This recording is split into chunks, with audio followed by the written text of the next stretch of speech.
My daughter died 7 years ago or so, I believed. Every January, I sent her husband $40,000 money I earned, running a small grocery store with aching hands and sleepless nights. I did it for my granddaughter, for my wife who died of grief believing our daughter was gone, and for the daughter I thought I had already buried. Then one quiet afternoon at the park, my 7-year-old granddaughter grabbed my sleeve and whispered, "Grandpa, please stop sending him money. Grandpa, come to the house and see." I did exactly what she said, and what I saw there nearly stopped my heart. Before we go any further, thank you for being here. If this story already caught your attention, take a second to tell me in the comments where you're watching from. It really helps this channel grow. Also, a gentle reminder, some elements have been altered for narrative and educational purposes. Any similarities are coincidental, but the truth behind the message is meant to help. I'm Stephen Harper, 68 years old, and for the past 7 years, I've been doing my best to hold what's left of my family together. That means every other Saturday I take my granddaughter Ivy, she's 7, to Riverside Park for ice cream. Chocolate chip for me, strawberry swirl for her. It's our routine, has been since her mother died. Willa was my daughter, my only child. 7 years ago, she died in a car accident on Route 9. Vehicle went off the road, caught fire. They said the body was too badly burned for an open casket. We cremated what was left. 6 months later, my wife Gloria died too. The doctors called it a heart attack, but I knew the truth. She died of a broken heart. Losing Willa killed her just as surely as that accident killed our daughter. So now it's just me, Ivy, and her father, Brad, my son-in-law. Brad's raising Ivy alone and I help out. $40,000 a year every January for the past 7 years. It's what Willa would have wanted. It's what family does. That September afternoon at the park seemed normal enough. Ivy sat beside me on our usual bench near the old oak tree, kicking her light-up sneakers and telling me about her spelling test. She'd gotten an A. I told her I was proud. She smiled that same smile Willa used to have, and for a moment everything felt okay. Then she stopped smiling. "Grandpa." Her voice dropped to a whisper. She glanced over her shoulder toward the playground, then leaned in close. "Please stop sending money." I blinked. "What?" "The money. To Daddy." Her little hand gripped my sleeve and I saw something in her eyes I'd never seen before: fear. "Please stop. There's something you need to see." My chest tightened. "Ivy, what are you talking about?" Just watch him, Grandpa. Watch Daddy. You'll see." She pulled away suddenly, hopping off the bench. "I have to go. He'll be mad if we're late." "Wait, Ivy, if something's wrong." "Please, Grandpa, just watch him." She wouldn't say another word. The drive to Brad's house was silent. Ivy stared out the window, clutching her backpack, like it was a life preserver. I wanted to ask more questions, but the look on her face told me not to push. "Not yet." Brad's house is a modest 2-story on Maple Street. White siding, black shutters, a lawn that's always a week past, needing a mow. I'd helped him with the down payment 4 years ago, another check I'd written without thinking twice. He was waiting on the front steps when we pulled up. "You're late," he said flatly. "Traffic," I lied. Ivy was already out of the car, head down, hurrying toward the door. Brad barely looked at her. "Go inside and start your homework." She didn't say goodbye to me, just disappeared into the house. I stood there on the sidewalk watching through the window as Ivy sat down at the dining room table. Brad walked right past her, phone pressed to his ear, not even glancing her way. Something twisted in my gut. "Patskati." I called out before he could close the door. "Is everything okay with Ivy?" He shrugged. "She's fine. Why wouldn't she be? She just seemed quiet. She's 7. Kids get moody." He paused, then added, "Hey, any chance you could send next year's payment early? Got some expenses coming up." Next year's payment. It was September. I wouldn't normally send the money until January. "What kind of expenses?"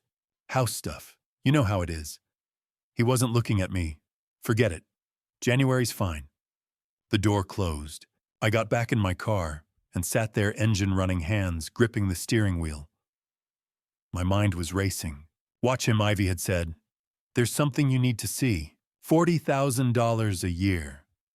$280,000 over 7 years. That was a lot of money for a man who barely said thank you, a man who couldn't even look his own daughter in the eye. I drove home as the sun set, painting the Pennsylvania sky orange and purple. The house was quiet when I got there. It's been quiet since Gloria died. Some nights I still reach for her in my sleep, forgetting for half a second that she's gone. Tonight I couldn't even think about sleep. I kept replaying every interaction I'd had with Brad over the past 7 years. The way he'd asked for money, but never sent updates about Ivy. Never invited me to dinner. Never called just to talk. He'd moved on fast after Willa died, started dating someone new within a year. I'd told myself everyone grieved differently, but what if I'd been wrong? What if there was something I'd missed? Willa's urn was sitting on my mantel downstairs. I'd kept it there for 7 years because I couldn't let go. Couldn't scatter her ashes like Gloria had wanted. It was all I had left of my daughter, or so I thought. I lay awake that night staring at the ceiling. What did Ivy mean? What was I supposed to see? The night they told me Willa was dead, I didn't believe them. It was March 15th, 2017. 2 officers stood on my front porch at 3 in the morning, their faces carefully neutral in that way cops learn to do when they're about to destroy your world. Behind them, the street was empty and cold. I remember thinking it was too quiet for news like that. There's been an accident on Route 9, the older one said. Your daughter's vehicle went off the road. Vehicle, not car, not Willa's Honda. Vehicle. Like using a distant word could soften what came next. She's at the hospital, I asked, already reaching for my coat. Gloria was behind me, gripping my arm. The officer shook his head. Sir, I'm sorry. There was a fire. Your son-in-law identified her from dental records. That's when Gloria's knees buckled. The details came in pieces over the following days. Willa had been driving home late from a friend's house, Natalie Hughes, her best friend since college. The car had veered off Route 9 near mile marker 47, hit a tree, and caught fire. By the time emergency crews arrived, the vehicle was fully engulfed. They said she died on impact. They said she didn't suffer. I've never been sure if that was true or just something they tell families. The funeral was closed casket. Had to be. Brad stood beside me at the service, Ivy on his hip. She was barely 6 months old then. And I remember thinking how wrong it was that my daughter's baby would never remember her mother's face. Never hear her laugh. Never know how Willa used to sing off-key in the shower or how she cried during sappy commercials. They gave us an urn, simple brass about the size of a shoebox. It sat on our mantel for a week before Gloria could even look at it. We should scatter her ashes at the lake, she said one morning, voice hollow. Remember how much she loved it there. We'd spent every summer at Lake Rayburn when Willa was growing up. She'd learned to swim there, caught her first fish, kissed her first boyfriend under the dock. Gloria was right, it was the perfect place. But then Gloria died. 6 months after we buried our daughter, my wife's heart gave out. Just stopped. The doctors called it cardiac arrest, but I knew better. You can die of a broken heart. I watched it happen. She got thinner, quieter, more distant every day, until one morning I woke up and she was gone. Found her in the kitchen, collapsed by the coffee maker, the same one Willa had bought us for Christmas 3 years earlier. After that, I couldn't bring myself to scatter the ashes. Couldn't let go of that urn. It felt like letting go of Willa all over again, and I'd already lost too much. So it stayed on the mantel. Still does. 7 years now. Harper Family Market kept me going. The store's been in my family for 35 years. My father started it back in 1989, and I took over when he retired. It's nothing fancy. Just a neighborhood grocery on the corner of 5th and Chestnut. The kind of place where people know your name and pay with crumpled bills from their jacket pockets. Mrs. Patterson buys her tea there every Tuesday. Old Joe Fletcher gets his lottery tickets every Friday. They all knew Willa. They all came to the funeral. After Gloria died, the store became my anchor. I'd open at 6 every morning, stock shelves ring up customers close at 8. The routine kept me sane, kept me from thinking too much about the empty house waiting for me at the end of each day, and I kept my promise to Willa. Before she died, she'd made me swear that if anything ever happened to her, I'd take care of Ivy, make sure she had everything she needed. So I did.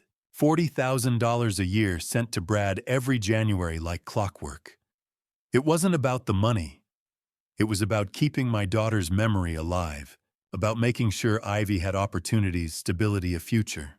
Brad never said much about it. A quick thanks in a text message, maybe. No updates on how the money was being used.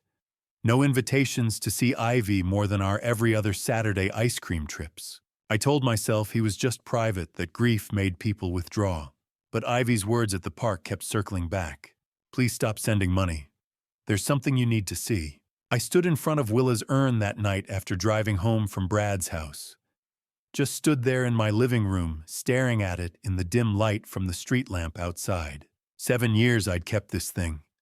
7 years I'd honored it like it was sacred. What if something was wrong? What if Ivy knew something I didn't? I thought about the accident again. The details that never quite added up. How Willa had been driving on Route 9, a road she knew by heart, and somehow lost control on a clear night. How the fire had been so intense there was nothing left to identify. How Brad had been the one to confirm it was her. I'd never questioned it. Why would I? Brad was her husband. He loved her. And I was drowning in my own grief, trying to keep Gloria alive, trying to keep myself from falling apart. But now, standing there in the quiet house with Ivy's frightened voice echoing in my head, I started to wonder, what had I missed? What was I still missing? For 7 years, I'd kept my promise. I'd sent the money. I'd trusted Brad. I'd believed the story they told me about the accident and the fire and the urn full of ashes. But now Ivy's words made me wonder, what was I really paying for? I saw the woman who would change everything on a Tuesday morning. The days after Ivy's warning at the park had been restless. I went through the motions, opening the store at 6 stocking shelves, helping customers, but my thoughts kept circling back to her words. Watch him. There's something you need to see. I tried. I drove past Brad's house twice, parked down the street like a nervous fool, and watched. Nothing seemed out of place. Just a man leaving for work, coming home, living his life. Maybe I was imagining things. Maybe Ivy had been confused the way children sometimes are. That's what I told myself anyway. Tuesday mornings at Harper Family Market are predictable. Mrs. Patterson comes in around 7 for her tea. Old Joe Fletcher arrives at 8 for lottery tickets and gum. By 9, there's a brief rush of people grabbing coffee before work. I know their routines. They know mine. It's comfortable. The woman walked in at 9:15. I noticed her immediately because she wasn't a regular. Strangers happen, but something about her made me look twice. Mid-30s dark hair pulled into a ponytail, jeans, and an expensive-looking leather jacket. She moved with confidence, like she knew exactly where she was going. She went straight to the coffee aisle. I stood behind the register, sorting receipts, my hands stiff with arthritis. My knuckles ached, and I'd already dropped a roll of quarters that morning. Age had a way of slowing everything down. The woman placed a bag of ground coffee and a small jar of cinnamon on the counter. That all for you? I asked. Yes. Her voice was clipped. Not rude, just distant. She handed me a 20 without looking up. 8.47's your change. She took it and turned to leave. That should have been the end of it. But as she passed me, something tugged at my memory. The way she moved.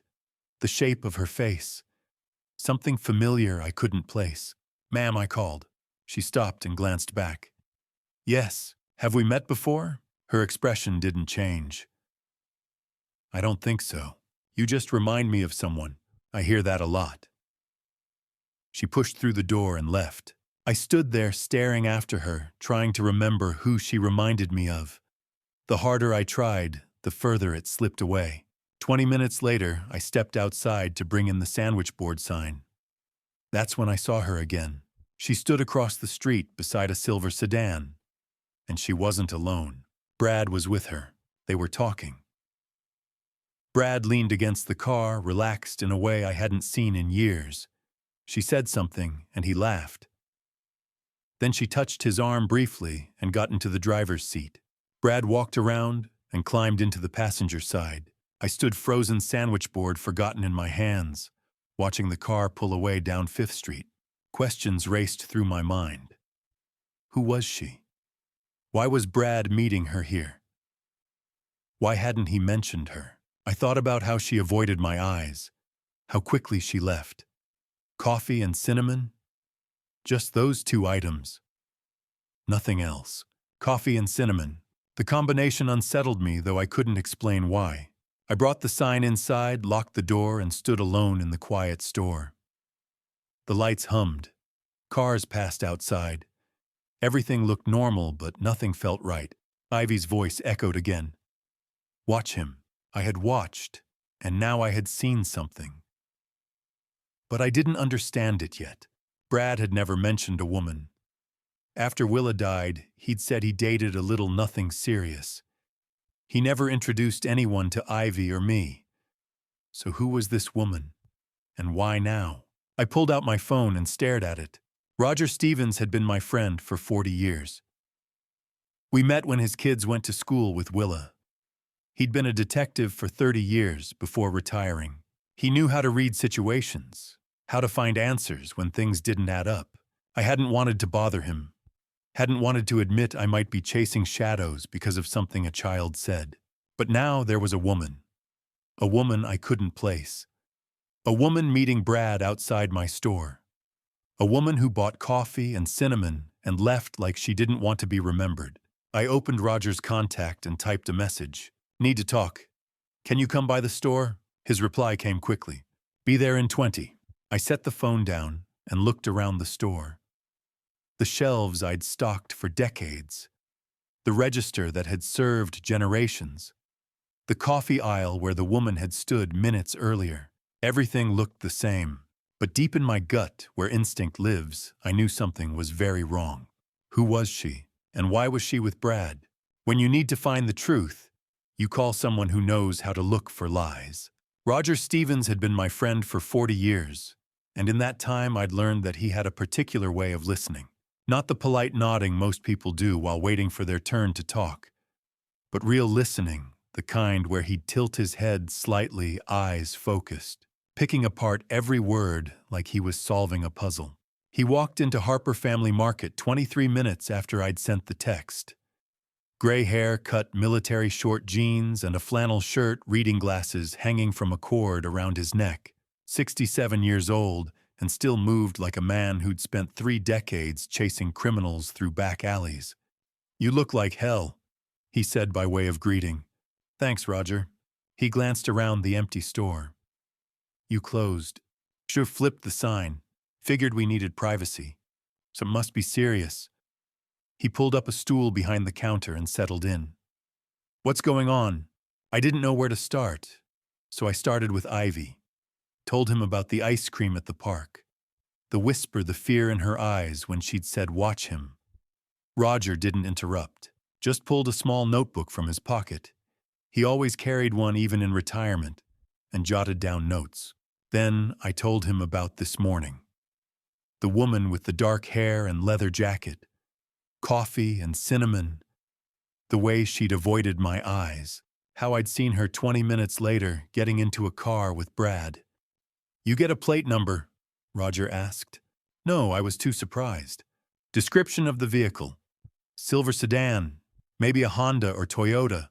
I wasn't paying attention to the car. He made another note. What about the woman, height, weight, distinguishing features? I thought back trying to remember details. 5'6", maybe 5'7", thin, dark hair in a ponytail, mid-30s, expensive-looking leather jacket, brown with zippers. You said she reminded you of someone. Yeah, but I can't place it. Just a feeling. Roger tapped his pen against the notebook. And Brad's never mentioned a woman. Never. But you've been giving him $40,000 a year for 7 years. For Ivy, I said quickly. The money's for Ivy. Right. Roger's tone was neutral, but I knew what he was thinking. Stephen, when's the last time Brad gave you an update on how that money's being used? I opened my mouth to answer and realized I couldn't. Not a real answer anyway. Brad had never sent receipts, never explained expenses, just accepted the check every January with a quick thanks and moved on. He's raising a daughter alone. I said, defensive now. I'm sure it's going to good use. I'm sure. Roger set his pen down and looked at me. But Ivy told you to stop sending money and to watch Brad. That's not normal, Stephen. 7-year-olds don't say things like that unless something's wrong. I know. So what do you want me to do? That was the question, wasn't it? I'd called Roger because some part of me knew I needed help. But saying it out loud felt like crossing a line I couldn't uncross. I need to know what's going on, I said finally. I need to know if Ivy's safe. If Brad's, I don't know, doing something he shouldn't be. Roger leaned back on the stool, arms crossed. You want surveillance? Is that legal? On a public street, watching someone's comings and goings from outside their property. He shrugged. Not illegal. Not particularly ethical if you're doing it to a family member, but not illegal.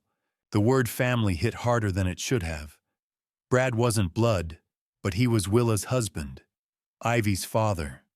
For 7 years, I'd sent him money because that's what family did. Now I was talking about spying on him like he was a suspect. I don't want to betray his trust, I said quietly. Then don't. Roger's voice was firm. Go home. Forget about the woman. Forget about Ivy's warning. Tell yourself everything's fine and keep writing those checks. I looked up sharply. You think I should ignore this? No. He met my eyes. I think you need to decide what matters more, Brad's trust or Ivy's safety. The words hung in the air between us. She's 7 years old, Roger continued. She came to you scared enough to whisper a warning in a park. She told you to stop sending money and to watch her father. Kids that age don't make things up, Stephen. They don't have the imagination for it. If Ivy's worried, there's a reason. I thought about Ivy's face at the park. The way she'd gripped my sleeve. The fear in her eyes. What do we do? I asked. Roger picked up his pen again. We start simple. I've still got some equipment from my detective days, cameras, recording devices, all legal for private investigation purposes. We set up outside Brad's house. Watch who comes and goes. See if the mystery woman shows up again. Track his routine. Look for patterns. For how long? As long as it takes. He flipped to a fresh page in his notebook. Could be a few days. Could be a couple weeks. Depends on what we find. And if we find nothing, then you'll know Ivy was confused, and you can sleep better at night. Roger looked at me over his reading glasses. But I've been doing this a long time, Stephen. And my gut says we're going to find something. Mine did too. That was the problem. When do we start? I asked. Tomorrow morning. I'll bring the equipment. We'll park down the street from Brad's place, see what happens. He stood tucking the notebook back into his pocket. Get some rest tonight. Once we start this, you need to be ready for whatever we find. I nodded, but I knew I wouldn't rest. Hadn't really rested since Ivy's whisper at the park. Roger headed for the door, then paused with his hand on the frame. Stephen, you're doing the right thing. Protecting a kid always is. Even if it means going behind Brad's back, especially then. He pushed the door open and the little bell above it chimed. See you tomorrow, 6 a.m. The door closed behind him, and I was alone in the store again. I stood there for a long moment, looking at the coffee aisle where the woman had stood that morning, at the register where she'd paid in cash, at the front window where I'd watched her drive away with Brad. Tomorrow we'd start watching, start looking for answers, and I'd cross a line I'd never imagined crossing. As I drove home, I felt like I was crossing a line, but I had to know. For Ivy, money tells a story. I just had to read it. Before we started watching Brad, I needed to look at my own records. That evening, I spread 7 years of bank statements across my kitchen table. The house was quiet, except for the hum of the refrigerator and the occasional creak of old wood settling. I'd made coffee strong black, the way Gloria used to make it when we'd sit up late doing taxes or planning Willa's college fund. The mug sat untouched beside me as I worked, steam rising into the dim light above the table.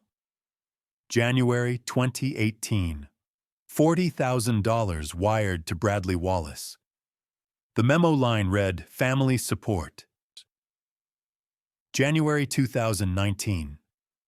Same amount. Same memo. I went through every year.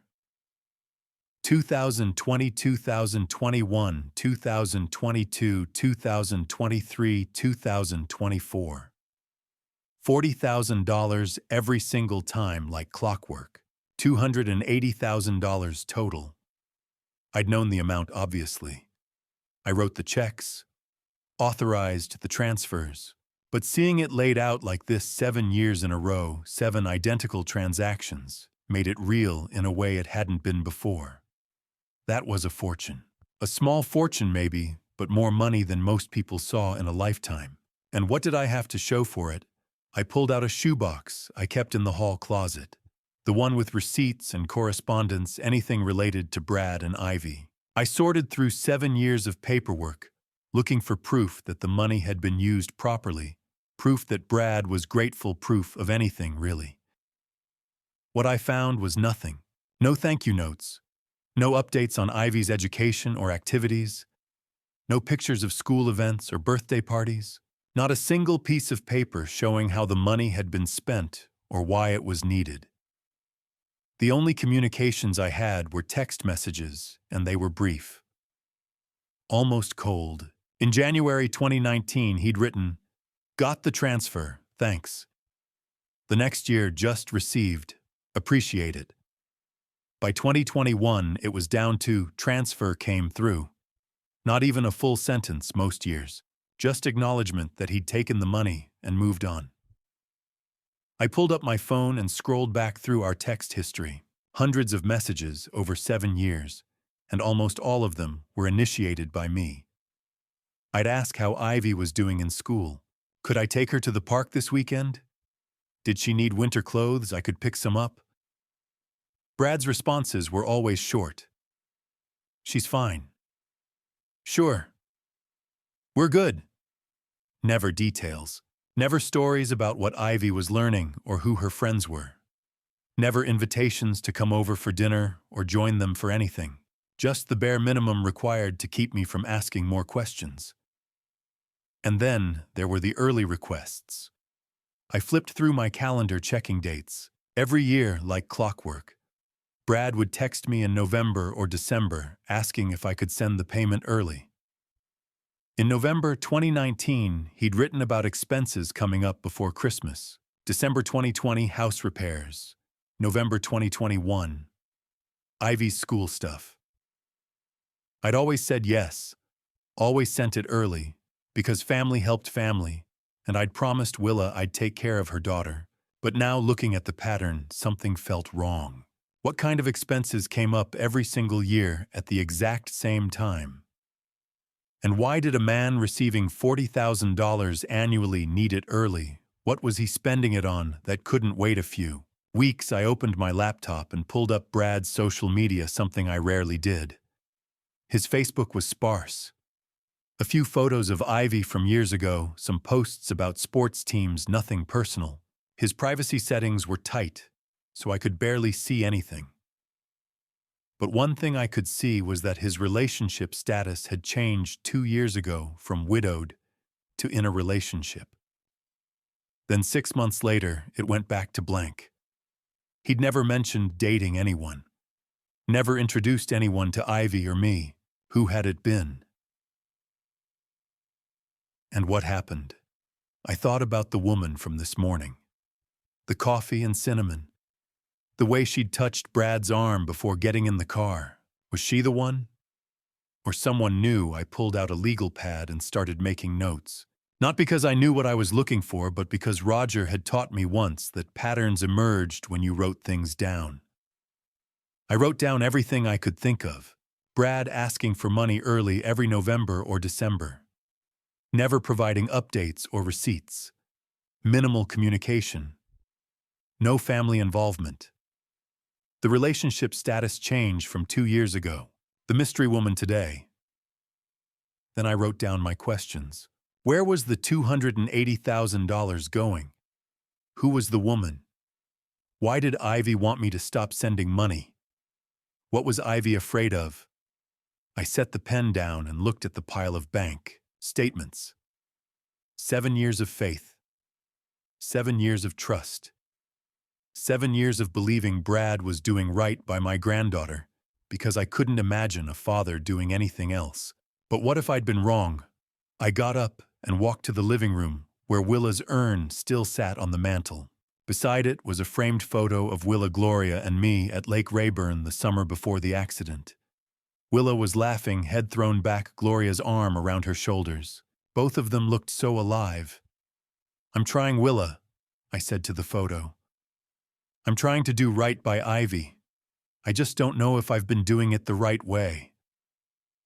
The house was silent. I picked up another photo from the bookshelf, this one of Ivy from last year. She was sitting on the front steps of Brad's house, arms wrapped around her knees, not quite smiling. I'd taken it during one of my visits. At the time, I'd thought she looked thoughtful. Now I wondered if she'd looked sad. How long had she been trying to tell me something was wrong? I gathered all the bank statements and organized them by year. Added the screenshots of our text messages. The information about his social media. The notes I'd just written. Everything Roger might need to understand what we were dealing with. I put it all in a folder and set it by the front door so I wouldn't forget it in the morning. $280,000. That number kept echoing in my head. Not because it was money I couldn't afford to give. The store did well enough, and Gloria and I had been careful savers. But because it represented 7 years of promises. 7 years of trying to honor Willa's memory by taking care of her family. What if her family didn't need taking care of? What if they'd been taking advantage? I poured the cold coffee down the sink, rinsed the mug, and stood at the kitchen window looking out at the dark street. Tomorrow at 6 in the morning, Roger and I would park outside Brad's house and start watching. Start looking for answers to questions I should have asked years ago. I should have felt guilty. Should have felt like I was betraying Brad's trust by spying on him. But all I felt was determined.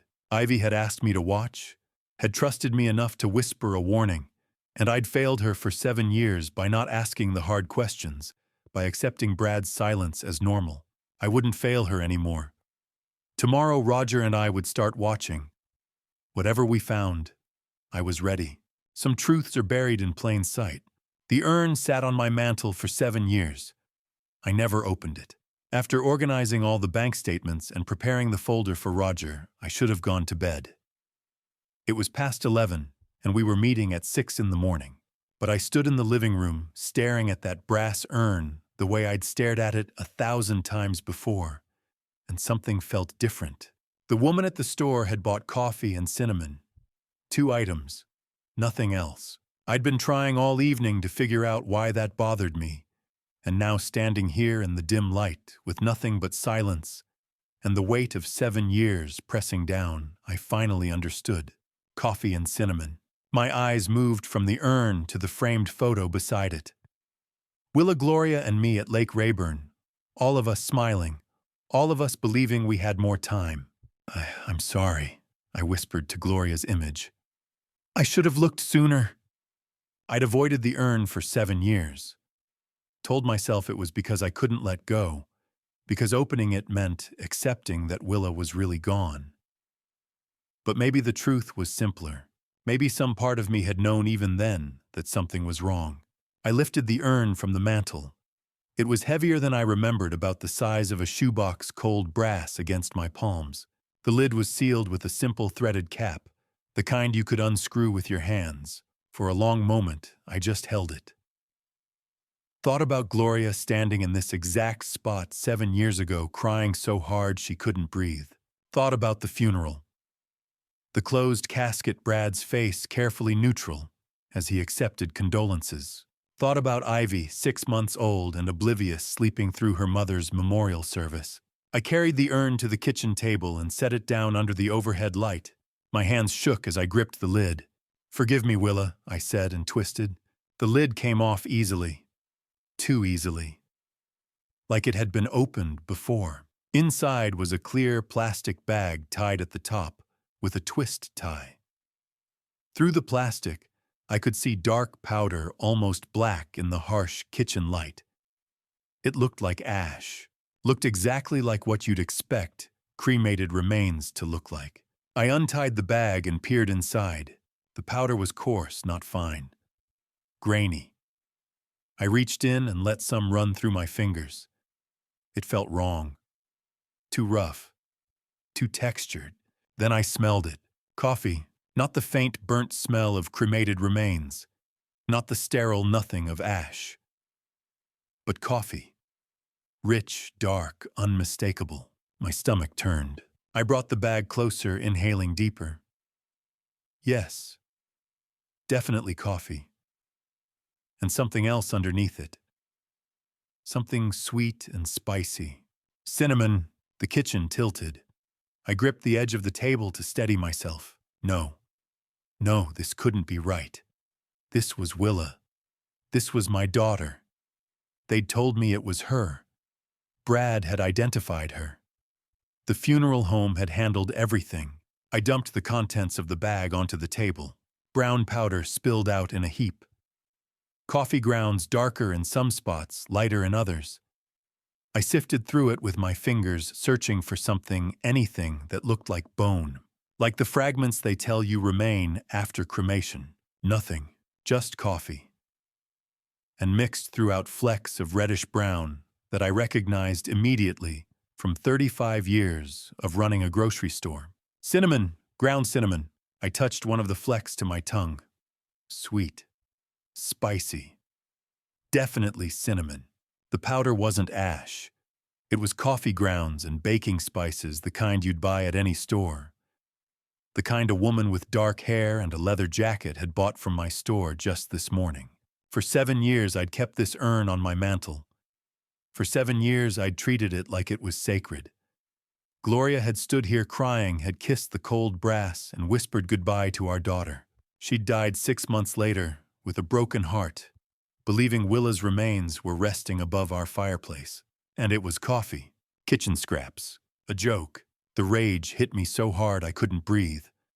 I swept my arm across the table, sending the urn clattering to the floor. It rang like a bell as it bounced hollow and mocking. "Damn you!" I shouted at no one. At Brad. At whoever had done this. "Damn you!" I braced my hands on the table shoulders, heaving, staring down at the pile of coffee and cinnamon scattered across the wood. 7 years. 7 years of grief. 7 years of Gloria destroying herself with sorrow. 7 years of me honoring an empty promise, paying money to a man who'd helped fake my daughter's death. Because that's what this was. Had to be. If the urn was fake, then the funeral was fake. If the funeral was fake, then maybe the body was fake.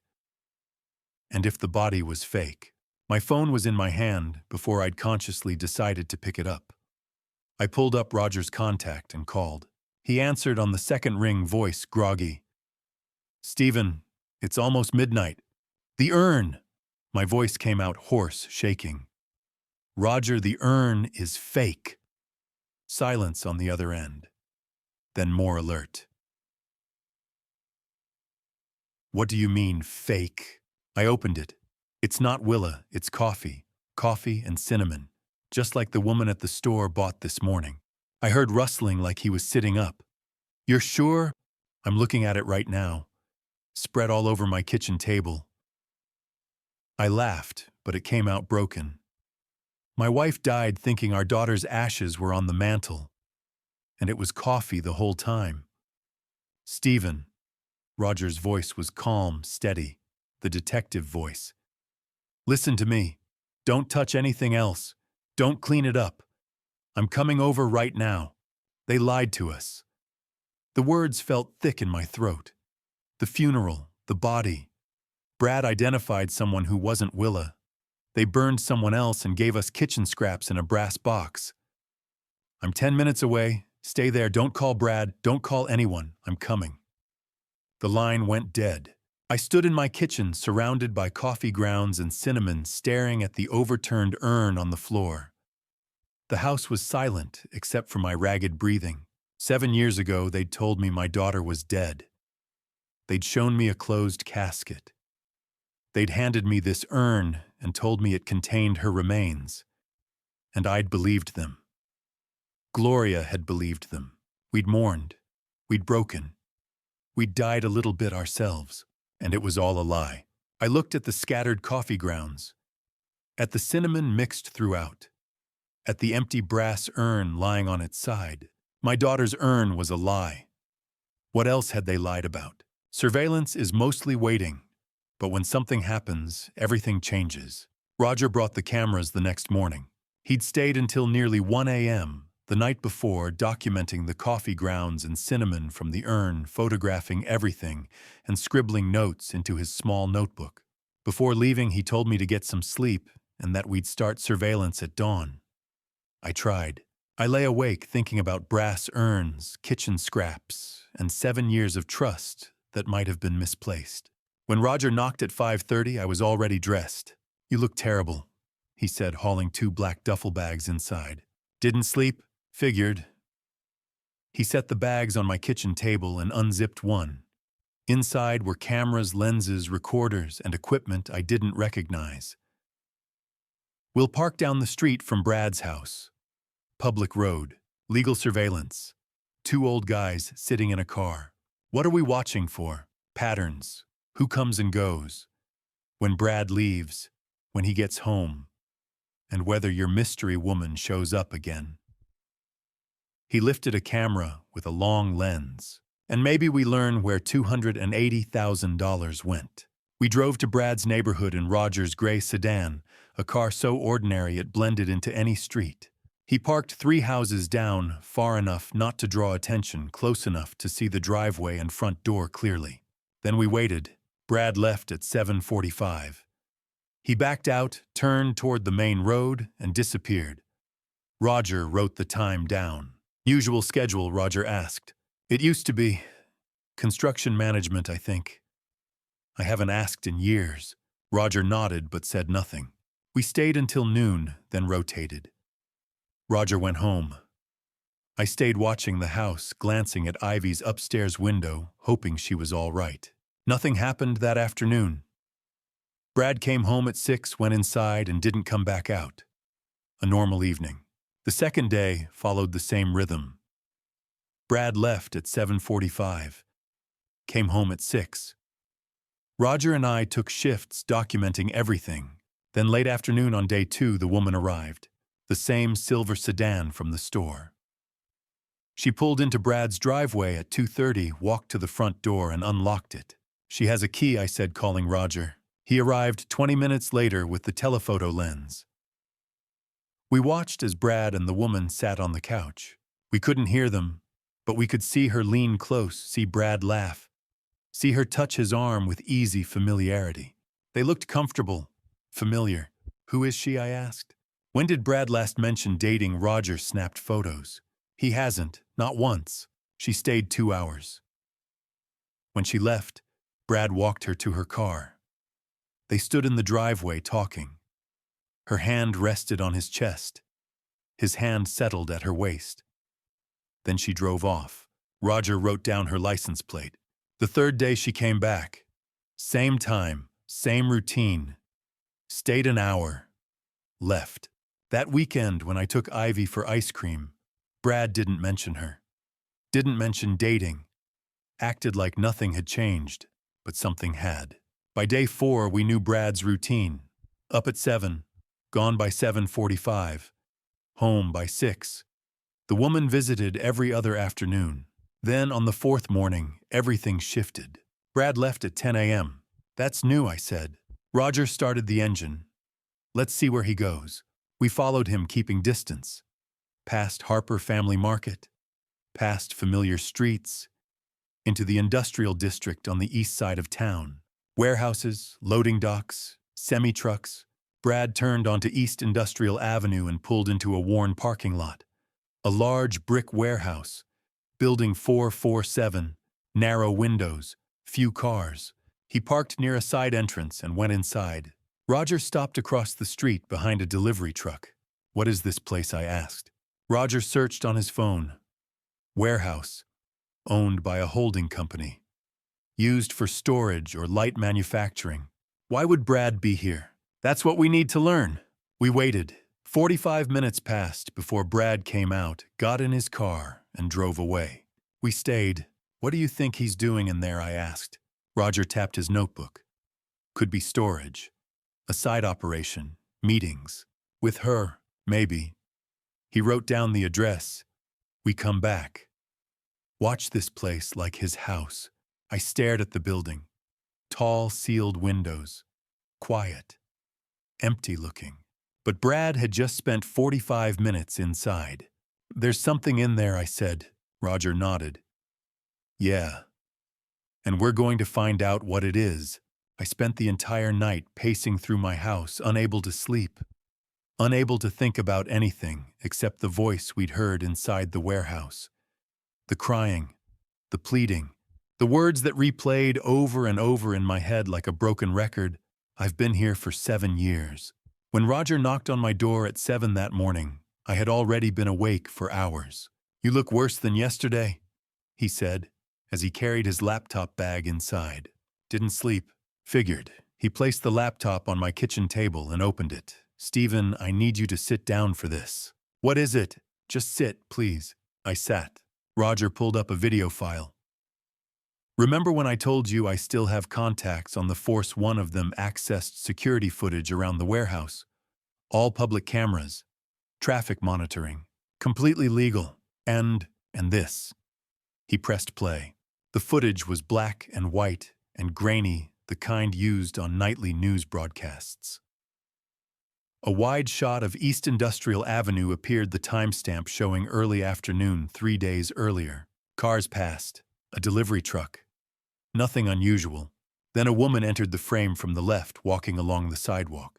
That's the warehouse, Roger said, pointing to a building in the background. That's the side entrance Brad uses. The woman walked closer to the camera. Her face was partially turned away, but as she moved, the angle shifted. Roger paused the video. Look at her face, Stephen. I leaned closer. The image wasn't sharp, but it didn't need to be. Dark hair pulled back. Thin frame. Something familiar in her posture and the way her head tilted slightly as she walked. My heart stopped. No, I whispered. Look closer. Roger zoomed in. The pixels blurred, but the shape remained. The nose. The cheekbones. That subtle tilt of the head I had seen thousands of times when she was a teenager, when she was in college, when she stood beside me on her wedding day. That's not possible, I said, though. My voice was shaking. Roger opened another window. I ran the image through facial recognition software. Compared it to Willa's driver's license photo from 7 years ago. 2 images appeared side by side. On the left, Willa's license photo from 2017. Younger, smiling. On the right, a still frame from the warehouse footage. Older, no smile. Darker hair, but the same face.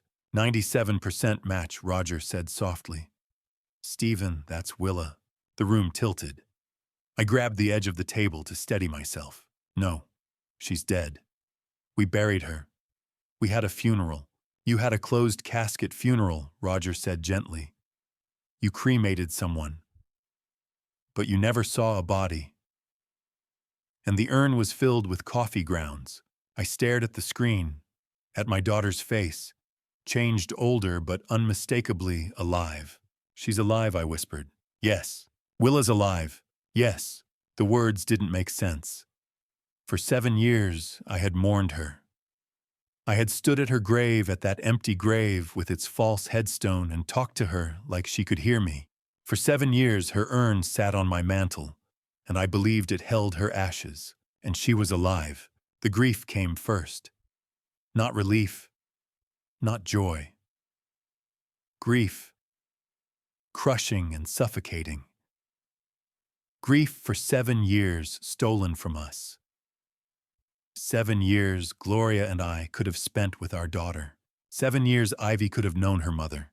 Then the rage followed. Gloria died believing Willa was dead, I said, my voice breaking. She died of a broken heart. And our daughter was alive the entire time. Roger stayed silent. I paid Brad $280,000, I continued. $280,000 to care for Ivy because her mother was supposedly dead. I know. Ivy thinks she's an orphan, I said, standing abruptly. She doesn't even know her own mother is alive. How could Willa let us believe this?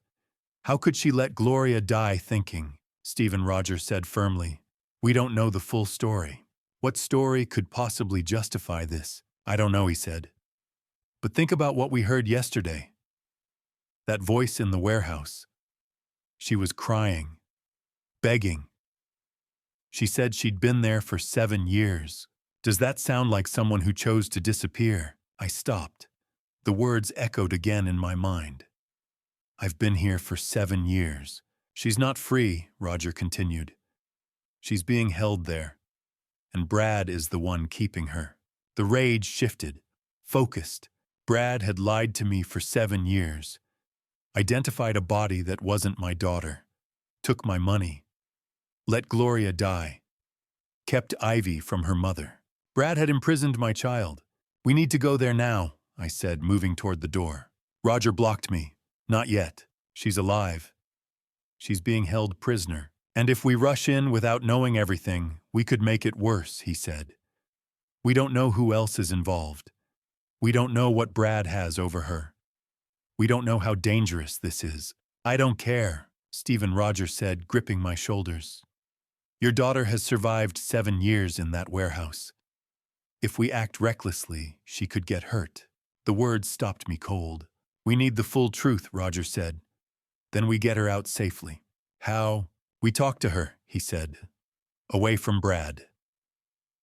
The footage shows she leaves the warehouse briefly each afternoon. If she has a routine, we approach her then. And say what? We tell her you're here, Roger said quietly. That you know she's alive. That you want to help. I sank back into the chair, head in my hands. My daughter was alive, and for 7 years I had believed she was dead. I couldn't wait anymore. I had to see her. Roger had wanted to wait. Plan it out. Catch her when she came outside during the day, approach her somewhere safe. But how was I supposed to go home and sleep knowing my daughter? My daughter, who I'd mourned for 7 years, was alive. Locked in some warehouse while I sat in my empty house staring at fake ashes. I couldn't do it. So at 9 o'clock that night I got in my car. Didn't even tell Roger I was going. Just drove. He was already there when I pulled up. Standing by his car across from building 447, arms crossed, waiting. He'd known. Of course he'd known. Couldn't sleep either, I said. I figured you'd do something stupid. He wasn't smiling. If we're doing this, we do it my way.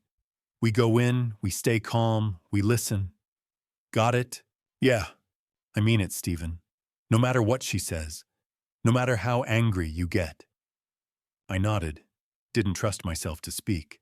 The warehouse looked wrong at night. Like something out of a nightmare. One light in an upper window, everything else dark. We crossed the street. The side door Brad always used. Roger tried the handle. Unlocked. He looked at me. Private investigation. Reasonable cause. Someone's in danger. I know. Just making sure we're clear. He pushed the door open. Inside was bigger than I expected. Colder.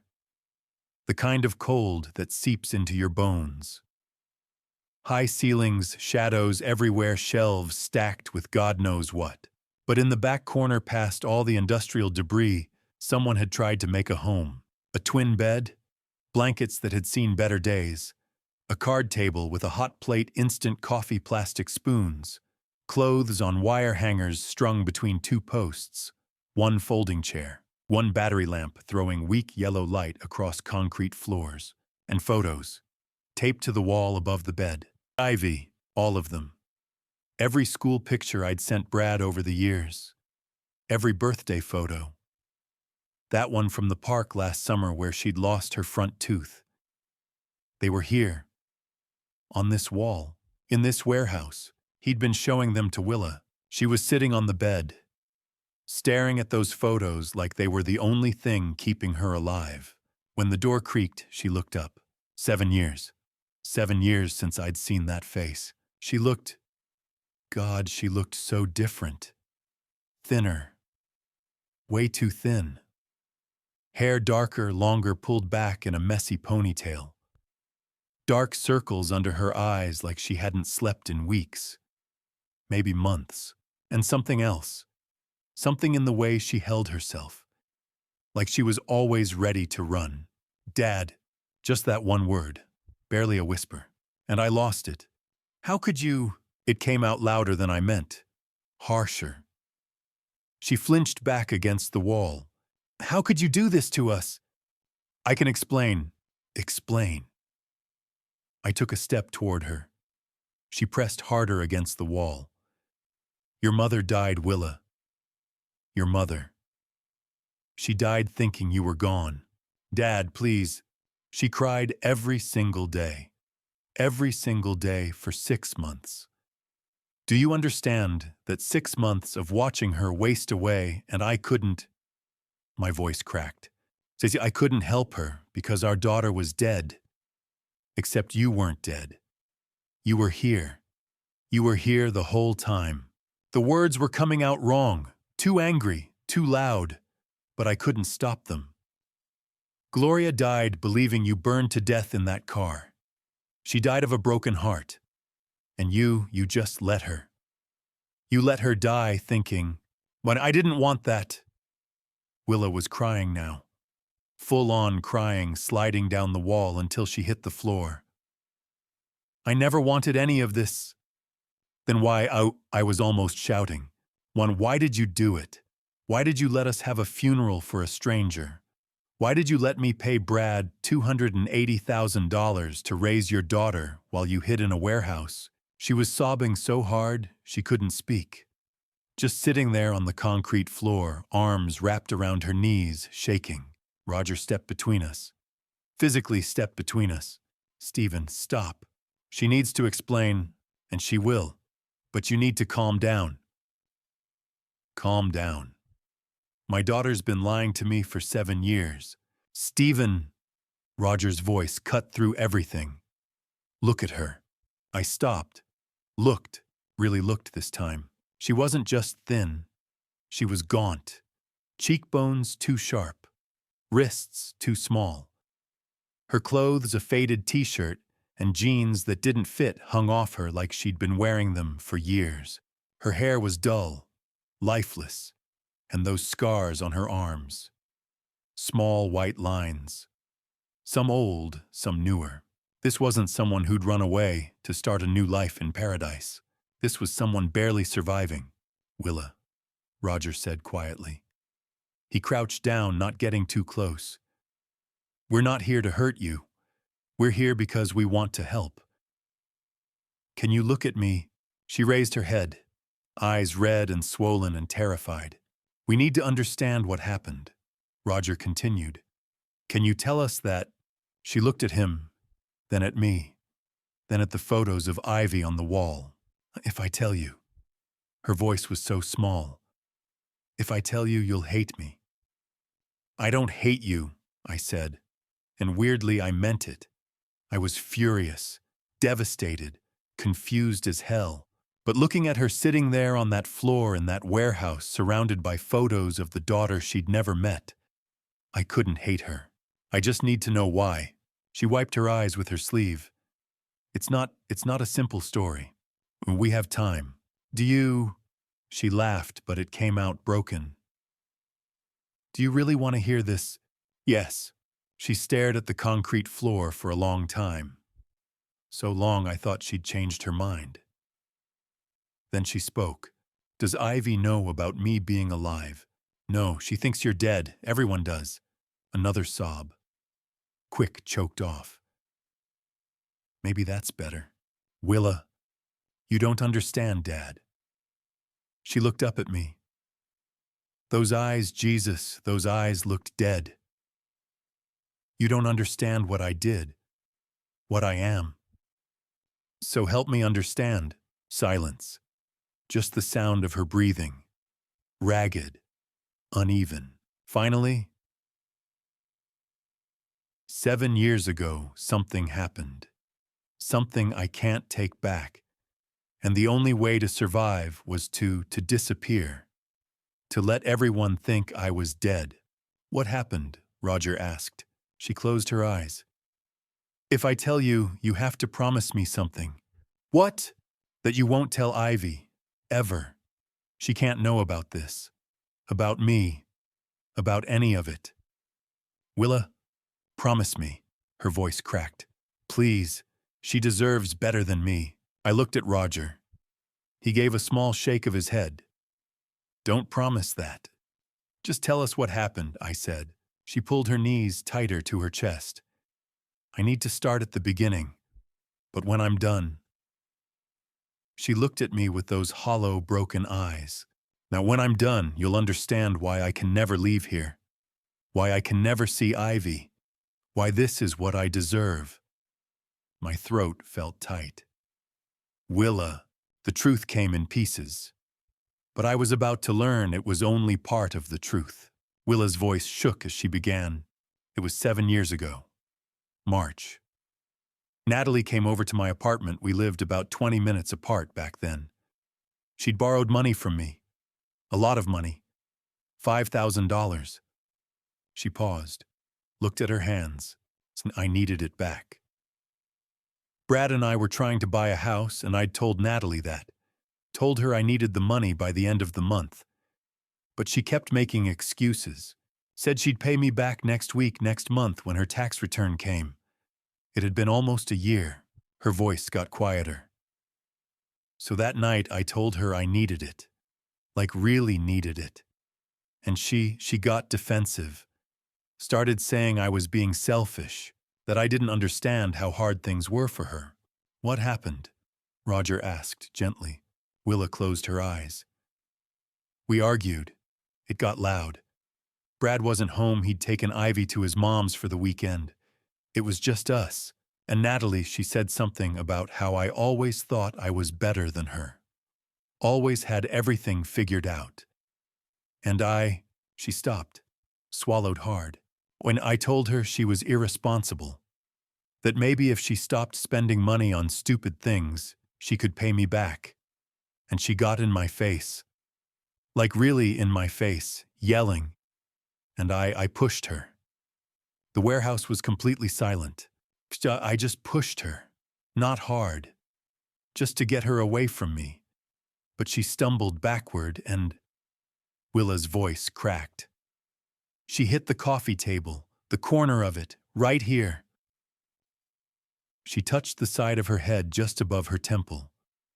There was this sound, this awful sound, and she fell. Just collapsed. Tears were streaming down her face now. She was hurt, really hurt. There was so much. On the carpet, on the table, on my hands. And Natalie, she wasn't moving. She wasn't responding. I checked, but I couldn't feel anything. And I didn't know what to do. She was hyperventilating. Roger moved closer but didn't touch her. Breathe, Willa. Just breathe. She gulped air, nodded, kept going. I panicked. I called Brad. He came home right away.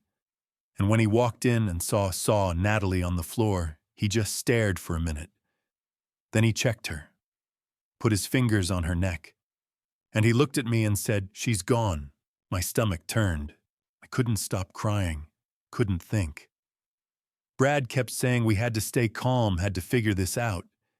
He said it was self-defense, that I'd just been protecting myself.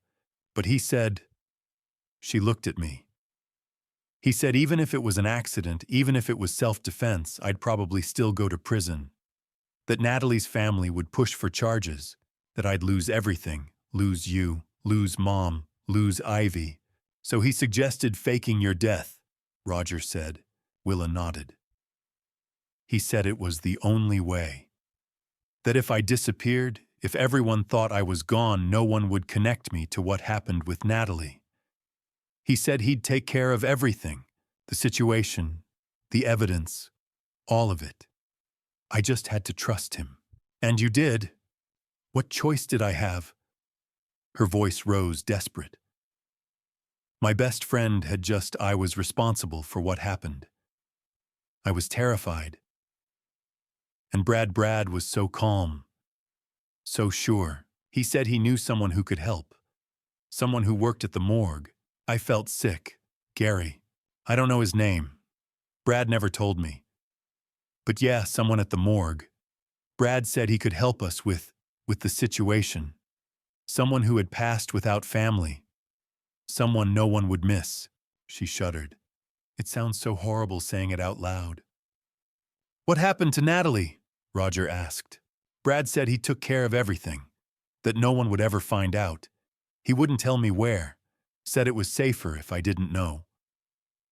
Willa wrapped her arms around herself. And that same night he brought me here, to the warehouse, told me to stay put while he arranged everything. The accident, the funeral, all of it. The Route 9 accident, I said. Yeah. He staged it to look like I'd crashed. The car caught fire. Made sure what they found couldn't be identified. Then he came back here and told me it was done. Everyone thought I was gone. And now I had to stay hidden until it was safe. Safe from what? Roger asked. From the police. From Natalie's family. Willa's voice was hollow. Brad said they'd figure it out eventually. That someone would notice Natalie was missing. That they'd start asking questions. He said if I stayed hidden, if I just waited it out, eventually people would forget. Move on. For 7 years, she laughed bitterly. It was supposed to be temporary. A few months, maybe a year.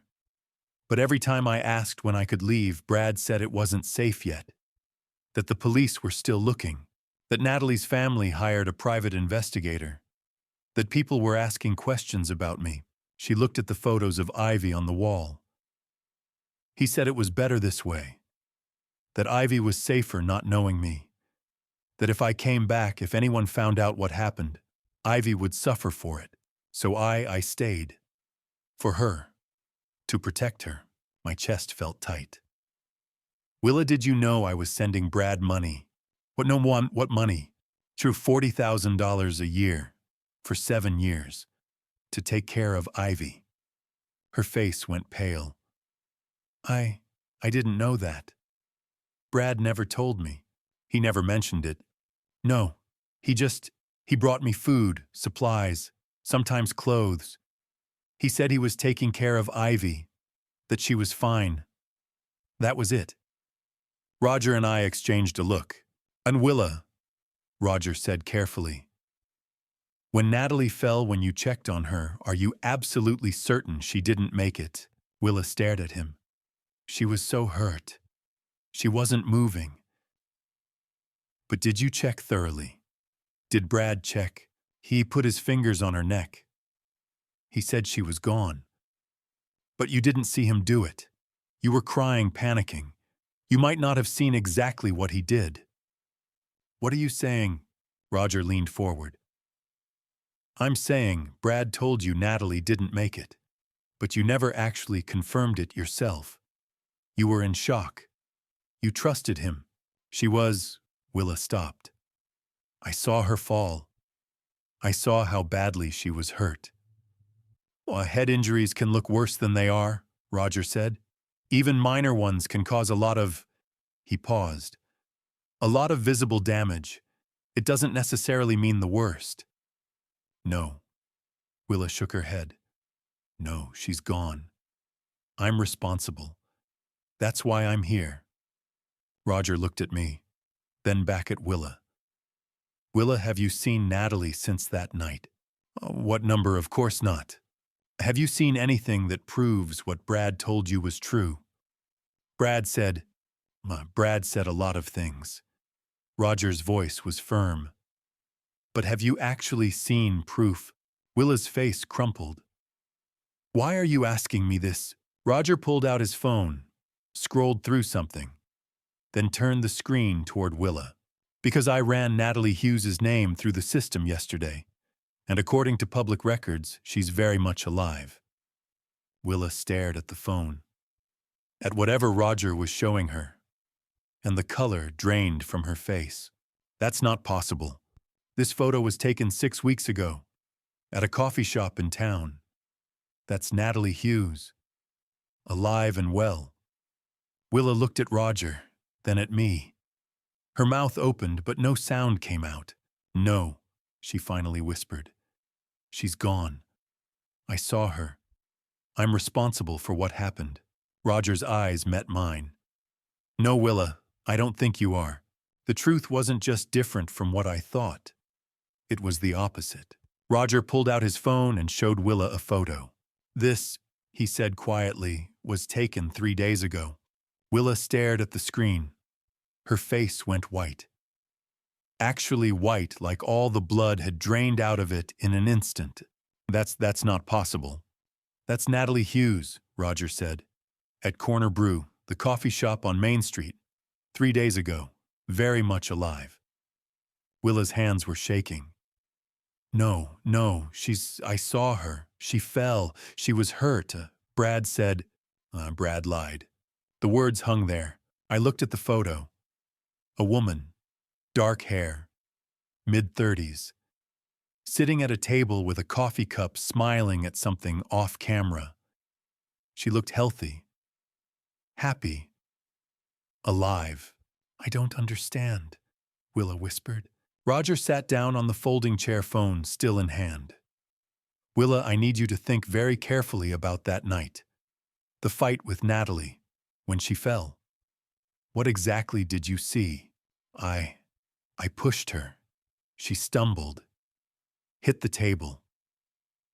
Willa's voice was mechanical, like she'd told this story so many times it had become a script. She was hurt. On the carpet, on the table. She wasn't moving. Did you check on her yourself? I tried. I couldn't feel a pulse. There was too much, and I was panicking, But then Brad came home, Roger interrupted gently. And he took over. Right, Willa nodded slowly. And he checked. And he told you she didn't make it. And you believed him. Why wouldn't I believe him? He's my husband. He was trying to help me. Roger leaned forward. Willa, I don't think Natalie was ever hurt. I think the whole thing was staged. Silence. Complete silence. Yeah, what? Willa's voice was barely audible. The fight, the fall.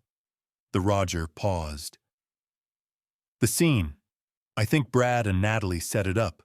Fake scenario. Designed to make you believe you'd done something terrible. That's insane. Is it? Roger pulled up another photo. This is Brad and Natalie, 2 years ago, at a restaurant in Wilmington. He swiped. Another photo. This is them last year. Same restaurant. Swipe. 6 months ago. Hotel in Newark. He kept swiping.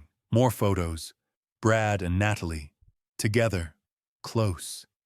Intimate. They've been seeing each other for years, Willa. Long before that night in your apartment. Willa stared at the photos. Her mouth opened, but nothing came out. I think they planned this from the beginning, Roger continued. The fight was fake. Brad probably told Natalie exactly what to do, how to fall, how to make it look bad. They probably used theater makeup, fake scenario materials, made it look worse than it was. But you saw what they wanted you to see. And then Brad came in and confirmed it. Told you Natalie was gone. That you were responsible. That you had to hide. Roger's voice was firm, but not harsh. He manipulated you, Willa. He used your panic and your guilt to control you, and he's been controlling you for 7 years. The warehouse felt impossibly cold. Why? Willa asked. Why would they do that? Roger looked at me, then back at Willa. Salmonay, I said. My voice sounded strange, hollow. My money. Willa's eyes widened. For 7 years, I've been sending Brad $40,000 a year, $280,000 total, to take care of Ivy. I felt sick saying it out loud. He convinced me it was for Ivy, but it was for him and Natalie. I didn't know, Willa whispered. I swear I didn't know. I know you didn't. Roger pulled up his phone again. I've been digging into Brad's finances. He's got an offshore account, started 7 years ago right after your accident. The money's been flowing in regularly, $40,000 a year like clockwork, plus other amounts, smaller transfers. From where? I'm still working on that. But I found something else. He showed us a bank statement. 3 weeks ago, Brad transferred most of the account balance, just over $60,000, to a different account. In the Cayman Islands, my stomach dropped. He's planning to run, Roger said. Him and Natalie take the money and disappear. Willa looked like she might be sick. So none of it was real. The fight, the accident, the hiding. None of it. Oh, the hiding was real, Roger said quietly. But it wasn't to protect you from the police. It was to keep you locked up, out of the way. So Brad could collect your father's money and live his life with Natalie without you interfering. 7 years. 7 years my daughter had been trapped in this warehouse, believing she was a criminal while her husband and her best friend lived free. Took my money. Took everything. He used me, Willa said. Her voice was shaking. He used me and Mom. Mom passed thinking I was gone. Because of them. Because of their lies. Yes. And Ivy. Ivy doesn't know me because they... She couldn't finish. I moved closer, crouched down beside her, put my hand on her shoulder. She flinched, then looked at me. Really looked at me. Dad, I'm so sorry. I should have known. I should have checked. I should have... Wow, you were manipulated, I said. My throat felt tight. This isn't your fault, Willa. None of this is your fault. You were a victim. You still are. But Mom would want you to live. The words came out fiercer than I intended. She would want you to be free, and she would want us to make this right. Willa's face crumpled. She started crying, not the panicked sobbing from before, but something deeper. Grief. Relief. 7 years of pain pouring out. I pulled her into a hug. My daughter. Alive. Broken. But alive. Roger gave us a minute. Then he cleared his throat. Stephen, Willa, I know this is a lot, but we need to act fast. If Brad's planning to run, we don't have much time. I pulled back. Looked at Roger. What do? We need evidence. Real evidence. The kind that'll hold up in court. Roger stood. Financial records help, but we need more. We need Brad and Natalie to confess. On record. How do we do that? Roger looked at both of us. We set a trap. We make them think they've won, that they're safe, and then we get them to admit everything. Willa wiped her eyes. How? Roger said, looking at her. You're the key. Brad thinks you're completely under his control. Thinks you believe everything he's told you. We use that. You want me to talk to him? But I want you to wear a wire. Confront him. Get him talking. And once he thinks you're still too scared to do anything about it, he'll tell you the truth. Willa looked terrified. But then something changed in her face. A hardness I hadn't seen before. He kept me here for 7 years, she said quietly. He let me believe I'd hurt someone. He let Mom. She stopped, swallowed. He let your mom pass thinking I was gone. He used Ivy. He used you. She looked at Roger. What do I need to do? Roger looked at both of us. If we're going to take them down, we need them to confess. And I have an idea. Every good trap needs bait. We had the perfect bait, the truth. We met at Roger's house the next morning to plan. I hadn't slept. Again. Spent the whole night thinking about Willa in that warehouse, about Brad and Natalie living free while my daughter rotted in prison. About Gloria. About Ivy. About 7 years of lies. Roger's house was small but organized. Retired detective organized. Papers stacked neatly. Coffee brewing. A dining room table covered in folders and equipment I didn't recognize. Willa sat across from me, looking small and exhausted. She'd stayed at my house last night, first time in 7 years she'd slept in an actual bed. I'd heard her crying through the wall around 3A. Emma didn't know what to say, so I just let her be. Roger set down 3 mugs of coffee and opened his laptop. Okay, here's what we need. He pulled up a document. Brad and Natalie have to confess. On record. Admissible in court. That means we need audio, clear audio, no ambiguity. How? I asked. On wire. We put a recording device on Willa. She goes back to the warehouse. When Brad shows up, and he will show up, he always does, she confronts him. Gets him talking. Once he thinks she's still under his control, he'll admit everything. Willa's coffee mug shook in her hands. You want me to talk to him? After everything. I know it's hard. Hard. Her voice cracked. He kept me locked up for 7 years. He made me think She stopped. And you want me to sit there and act like everything's fine? No, Roger said firmly. I want you to act like you know, like you're done being scared, like you're giving him one chance to tell you the truth before you go to the police. Will that work? Brad's arrogant. He thinks you're broken. Thinks you'll never stand up to him. Roger leaned forward. When you confront him, when you show strength instead of fear, he'll panic.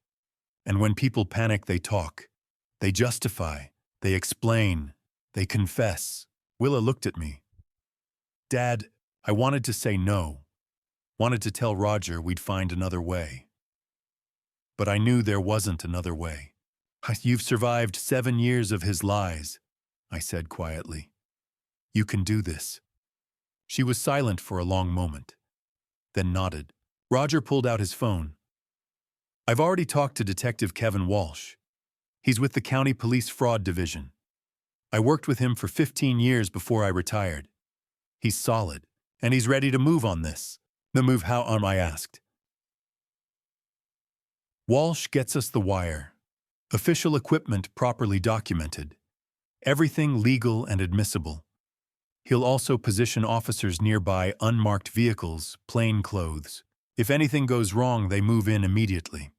What counts as wrong? Roger's jaw tightened. If Brad threatens Willa, if things get physical, if she uses the safe word, something she can say that sounds natural, but signals she's in danger.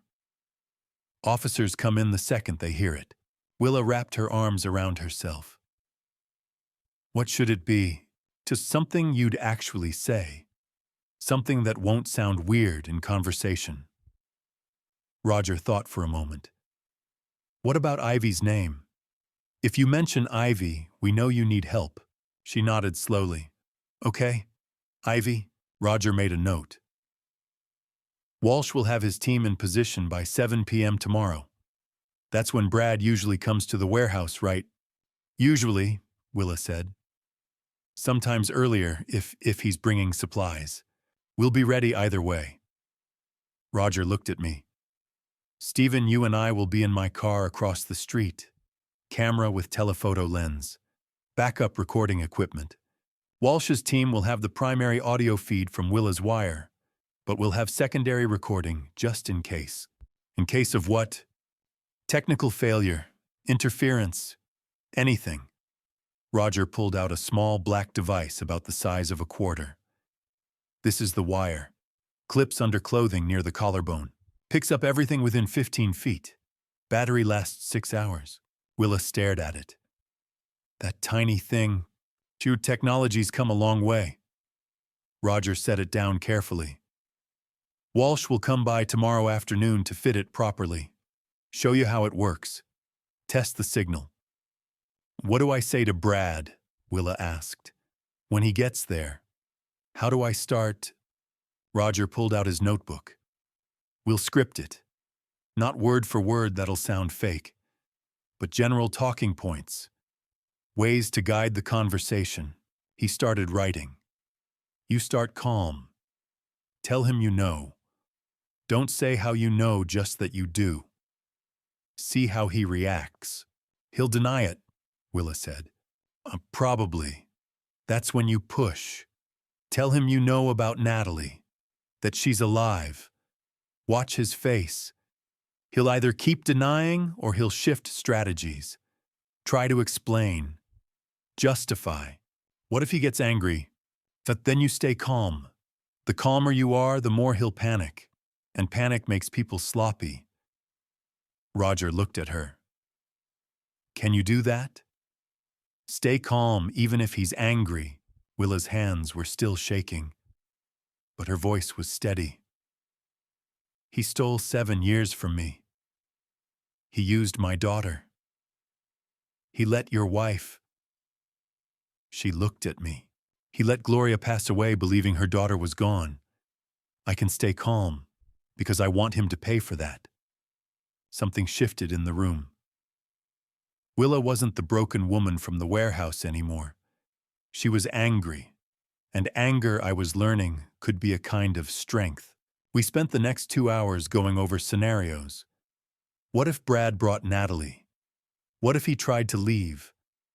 What if he figured out she was wired? Roger had answers for everything. Backup plans, exit strategies, Walsh's team positioning. By noon we had a plan. Not a perfect plan, but a plan. Roger made sandwiches, ham and cheese, like we were just 3 people having lunch, instead of 3 people plotting to take down a con artist and his accomplice. Willa ate half of hers. Kept looking at that tiny wire on the table. You scared? I asked, unterrified. She set down her sandwich.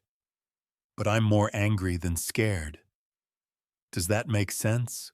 Yeah, it does. She looked at me. Dad, what if this doesn't work? What if he... It'll work. But if it doesn't, then Walsh's team moves in, and we figure out plan B. I reached across the table, put my hand over hers.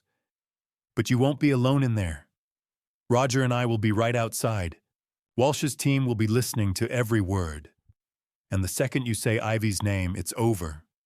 We get you out. She nodded. Didn't look convinced, but nodded. Roger's phone buzzed. He checked it. Walsh says he'll be here tomorrow at 3 p.m. to set up the wire and go over protocols. Tomorrow, Willa whispered. Tomorrow. Roger confirmed. He looked at both of us. Tomorrow night, 7 years of lies end. One way or another. The wire was smaller than I expected. Detective Kevin Walsh held it up between his thumb and forefinger that afternoon. We were at the police station, not the main building, but a smaller office Walsh used for sensitive cases. Plain room, table, chairs. Recording equipment spread out like surgical tools. This, Walsh said, looking at Willa, is your lifeline, and ours. He was younger than Roger, maybe mid-40s. Sharp eyes. The kind of cop who'd seen everything and still cared anyway. Roger had vouched for him. Said Walsh was one of the good ones. Willa stared at the tiny device. That's it. Clips right here. Walsh gestured to his collarbone. Under your shirt. Picks up everything within 15 feet.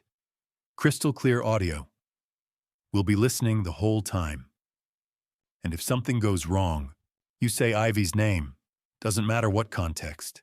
The second we hear it, we move." Walsh's voice was firm. "You won't even finish the sentence before my team is through that door." Willa nodded. Her hands were shaking. Walsh spent 20 minutes showing her how the wire worked, how to position it, how to test it, how to move naturally so it wouldn't show or make noise. Professional. Methodical. Like he'd done this 100 times. Probably had. When he finished, he looked at her. "You don't have to do this. We can find another way." "And there is no other way," Willa said quietly. "There's always another way. Not one that gets them both. Not one that makes them pay for what they did." She looked at me, then back at Walsh. "I'm doing this." Walsh nodded. "Okay. We go at 7. My team will be in position by 6:30. Unmarked vehicles. Plain clothes. You won't see them, but they'll be close." He left to coordinate with his team. Willa and I sat in that plain room not talking, just sitting, the wire on the table between us. "Dad," she said finally. "Can I ask you something? Anything?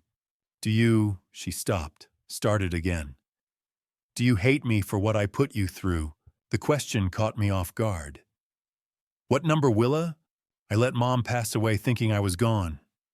I let you pay all that money. I let Ivy grow up without—" "Stop." I moved my chair closer. "You didn't do any of that. Brad did. Natalie did. They manipulated you. They used you. None of this is your fault. But I should have known. I should have checked. I should have—" "You were terrified. You thought you'd hurt someone. You trusted your husband to help you." I took her hand. "Willa, you were a victim. You still are. And what you're doing tonight, confronting them, getting justice that takes more courage than anything I've ever seen."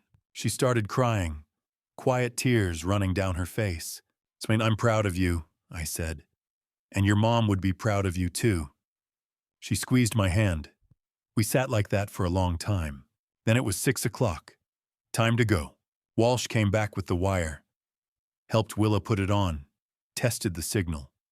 Clear as a bell. "Remember," he said. "Stay calm. Get them talking. And if anything feels wrong, say the word." "Ivy," Willa repeated. "We'll be right outside." She nodded. I wanted to pull her into a hug. Tell her we'd find another way. Keep her safe. But I knew she needed to do this. Needed to face them. Needed to end 7 years of lies. "I love you," I said. "I love you too, Dad." 7 o'clock came too fast. Roger and I were in his car, parked 50 yards from the warehouse. Far enough that Brad and Natalie wouldn't notice. Close enough that we had a clear view of the side entrance. I had binoculars. Roger had a camera with a telephoto lens. And in my ear, a small earpiece connected to Walsh's frequency. I could hear everything Willa heard. Everything her wire picked up. The waiting was terrible. Walsh's voice crackled through the earpiece. "All units in position. Target vehicle not yet arrived. Stand by." I looked at the warehouse. One light in the upper window. Willa was in there. Alone. Waiting. "She'll be fine," Roger said, seeing my face. "You don't know that. I know she's stronger than Brad thinks she is. I know she's got every cop in this county ready to move if she needs them. And I know she wants this." Roger lowered his camera. "Stephen, your daughter spent 7 years thinking she was responsible for something terrible. Tonight she becomes the one who brings them down. That's power. She needs this." I knew he was right. Didn't make the waiting easier. 8 o'clock passed. 8:15, 8:30. Maybe they're not coming," I said. "They'll come. Brad's predictable. Comes to the warehouse every few days. He'll come." At 8:47, headlights turned onto East Industrial Avenue. This is the moment everything changes. The wire is on. The police are in position.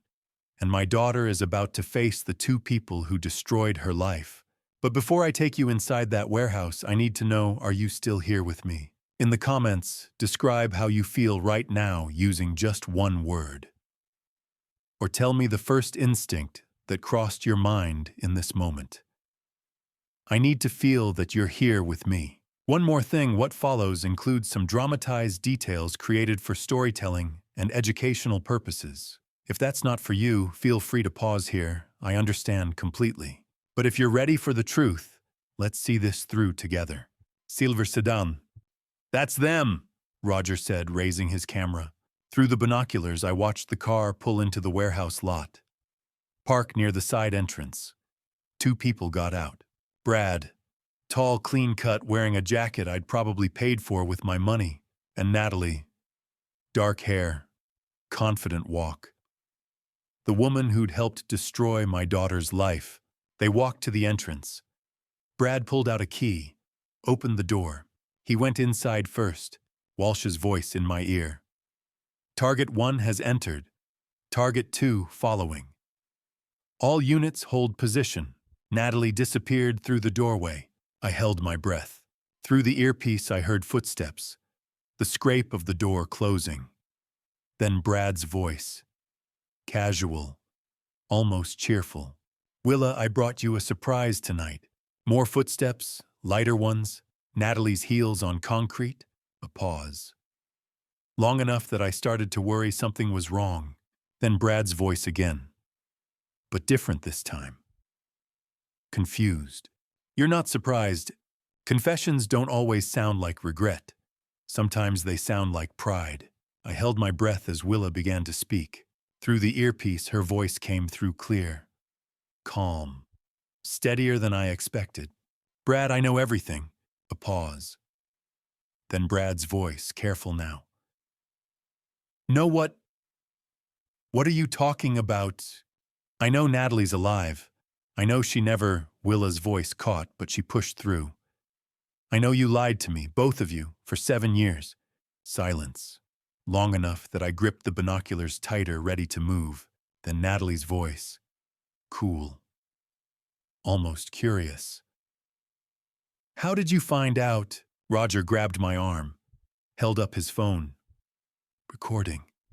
Every word. Does it matter? Willa said. You lied.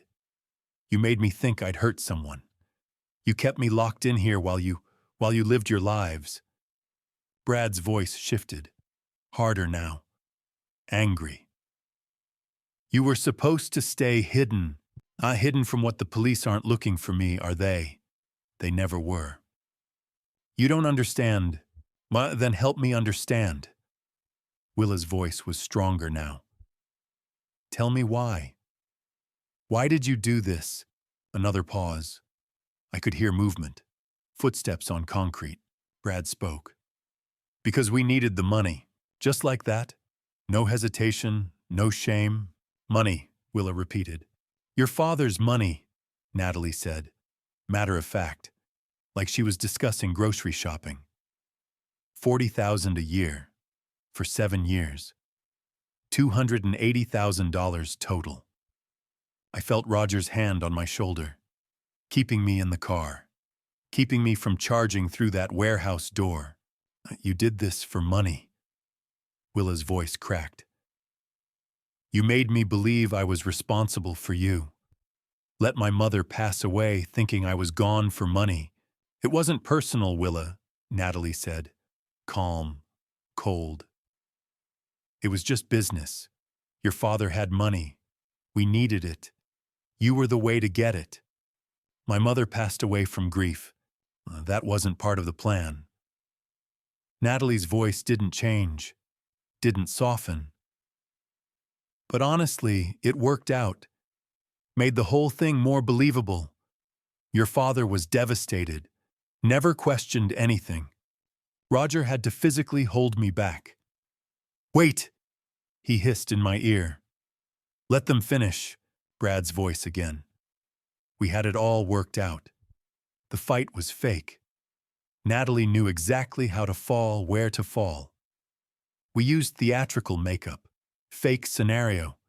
Made it look worse than it was. "Oh, you manipulated me," Willa said quietly.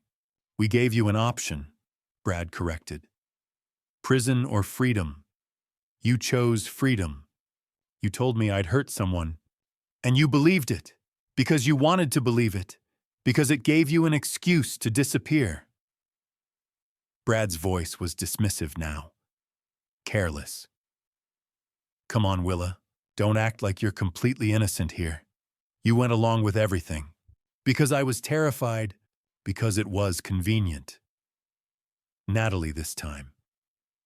"You didn't have to work, didn't have to take care of Ivy, didn't have to be a wife or a mother or a daughter. You just had to hide, and we took care of everything else." I wanted to scream, wanted to tell Willa none of that was true, but I couldn't. Could only listen. How did you do it?" Willa asked. "The accident, the funeral, all of it." Brad actually laughed. "Gary, my cousin, works at the county morgue. Got us," he paused, "got us someone who'd passed. No family, no one to claim them. Made sure the documentation looked right." "You used someone who'd passed away." Willa's voice was horrified. "The car accident did the rest. Fire destroys evidence, makes identification impossible. Your father never questioned it. Why would he? His daughter was gone. And the urn, to coffee grounds." Natalie sounded almost amused. "And cinnamon, and some other spices. Your father kept that thing on his mantle for 7 years. Never opened it. Never checked." My hands were shaking. Roger's hand tightened on my shoulder. $280,000, Brad said. "Paid for everything. This warehouse, Natalie's apartment, our trips, our life together." "You've been together this whole time," Willa said. Not a question, a statement. "Yeah, since before you actually," Natalie said. "Brad and I have been seeing each other for almost 10 years. You just didn't notice." "And tomorrow?" Willa asked. "You said something about tomorrow." "Tomorrow we fly to Grand Cayman," Brad said. "New life, new identities. We've got just over 60,000 in the offshore account. Enough to start fresh." "What about Ivy? What about her?" Brad's voice was cold. "She's fine. Your father can keep paying. Or not. Doesn't matter to us. You're just going to abandon her." "She's not my problem anymore." Silence. Then Willa's voice so quiet I almost didn't hear it. "Take me with you." Roger's head snapped up. "We hadn't planned this." "What?" Brad sounded confused. "Take me with you. To the Cayman Islands. Let me disappear for real this time." "Why would we do that?" "Because I have nothing left here." Willa's voice was breaking. Academy Award breaking. "My father hates me. Ivy doesn't know who I am. I might as well start over too." Brad and Natalie didn't respond. I could hear them talking, whispering, too quiet for the wire to pick up clearly, then Natalie's voice louder. "We don't need her. She knows too much," Brad said.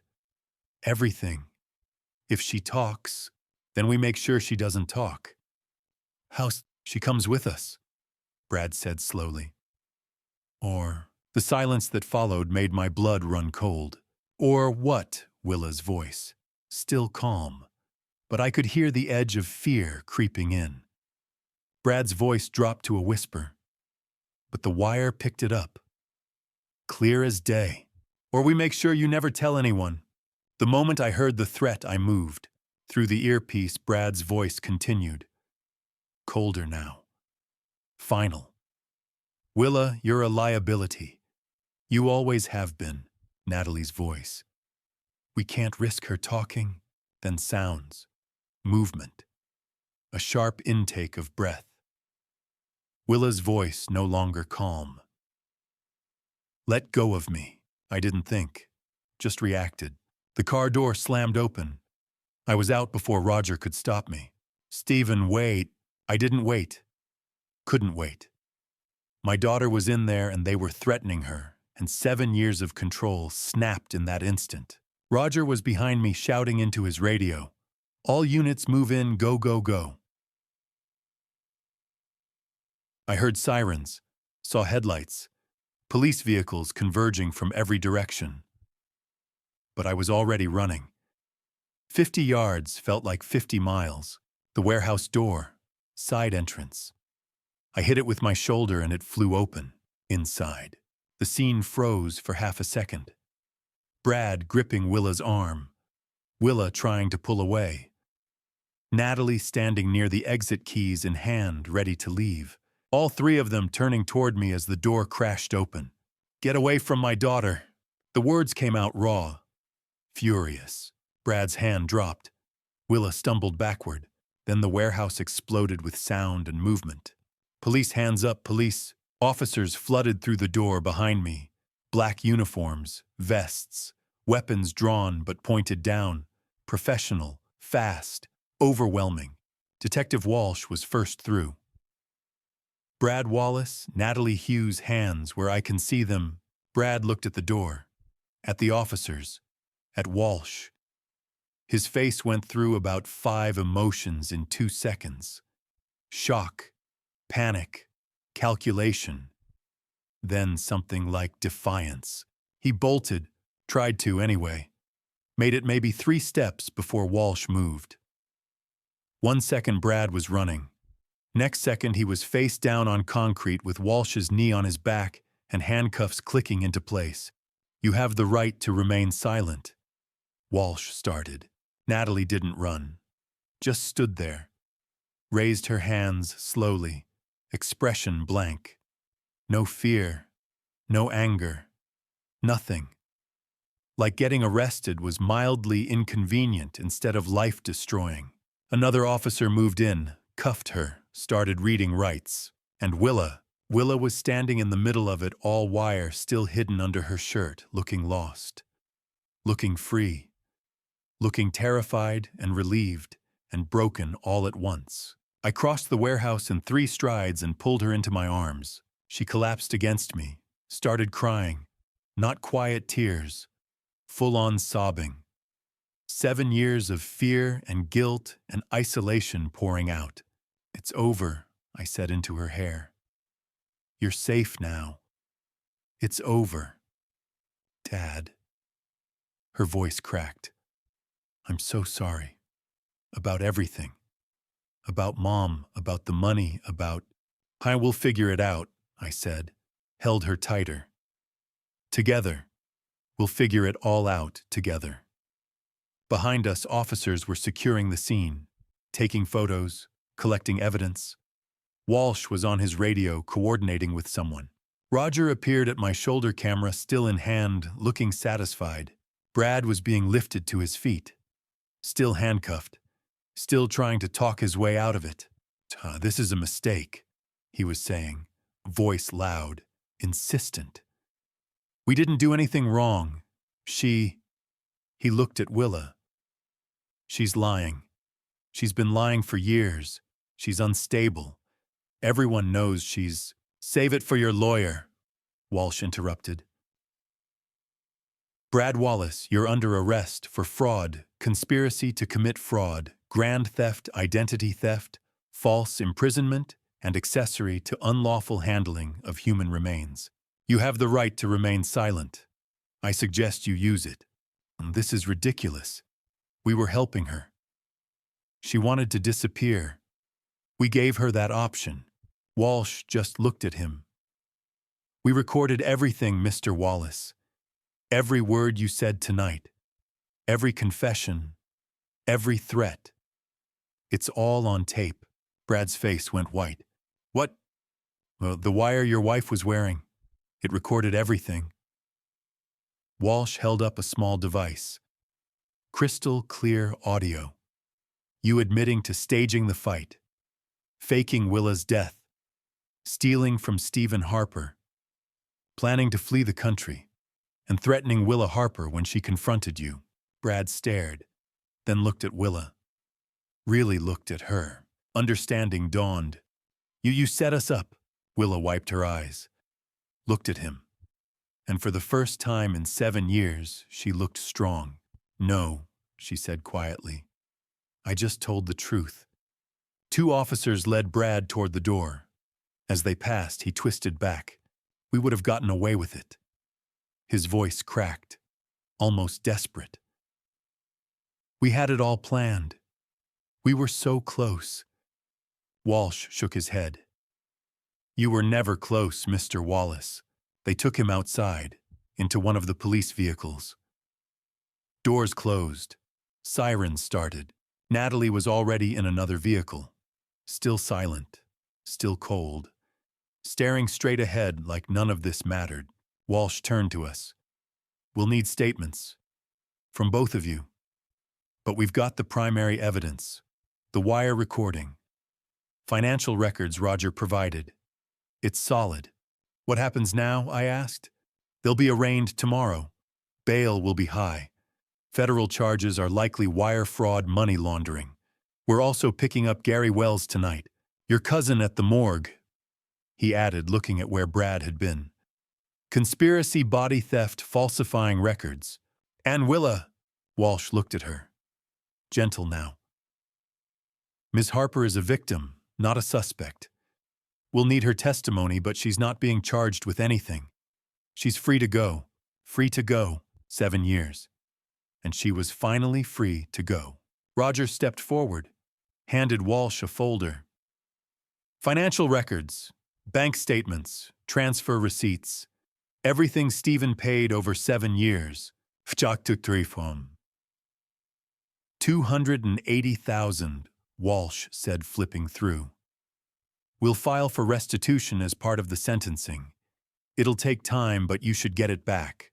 I didn't care about the money, didn't care about any of it. Just cared that my daughter was standing next to me, alive, safe, free." The police vehicles started pulling away. Lights flashing. Brad and Natalie inside.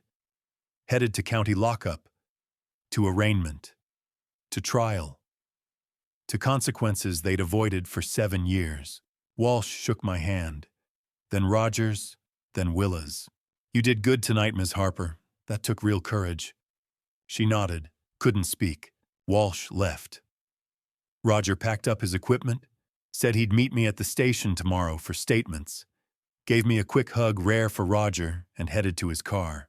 And then, it was just Willa and me, standing in that warehouse, in the place she'd called home for 7 years. "Can we leave?" she asked quietly.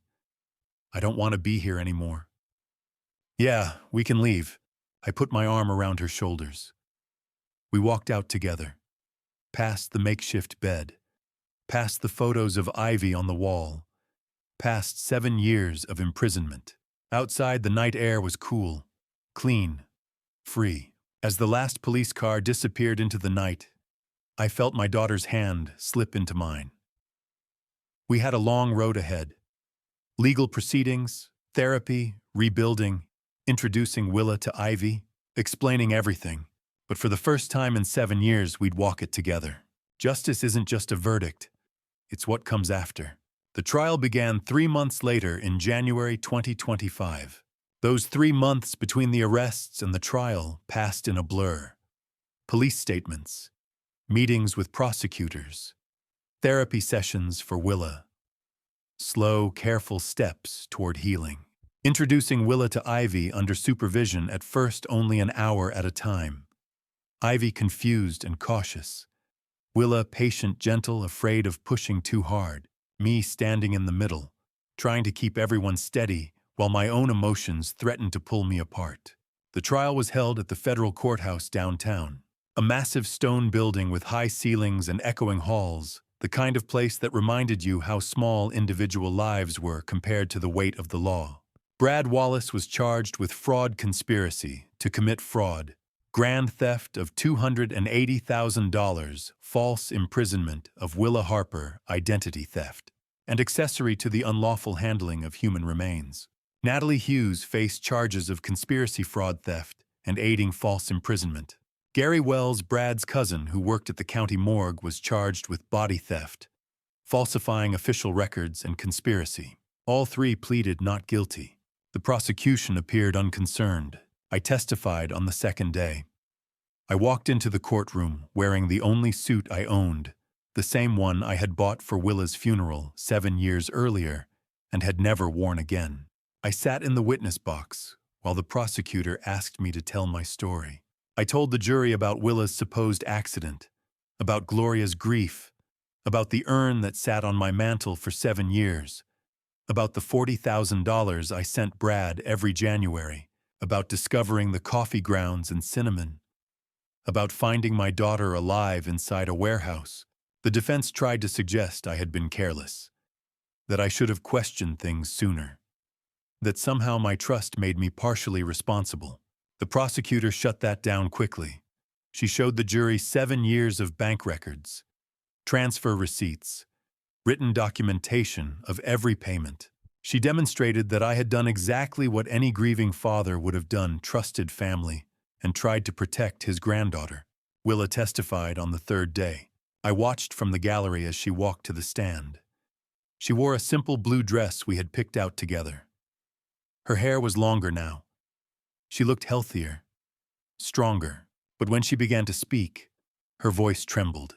She told them about the staged fight with Natalie, about being convinced she had hurt someone, about Brad telling her she would go to prison, about being locked inside that warehouse for 7 years, about the fear, the isolation, and the guilt that never let her sleep.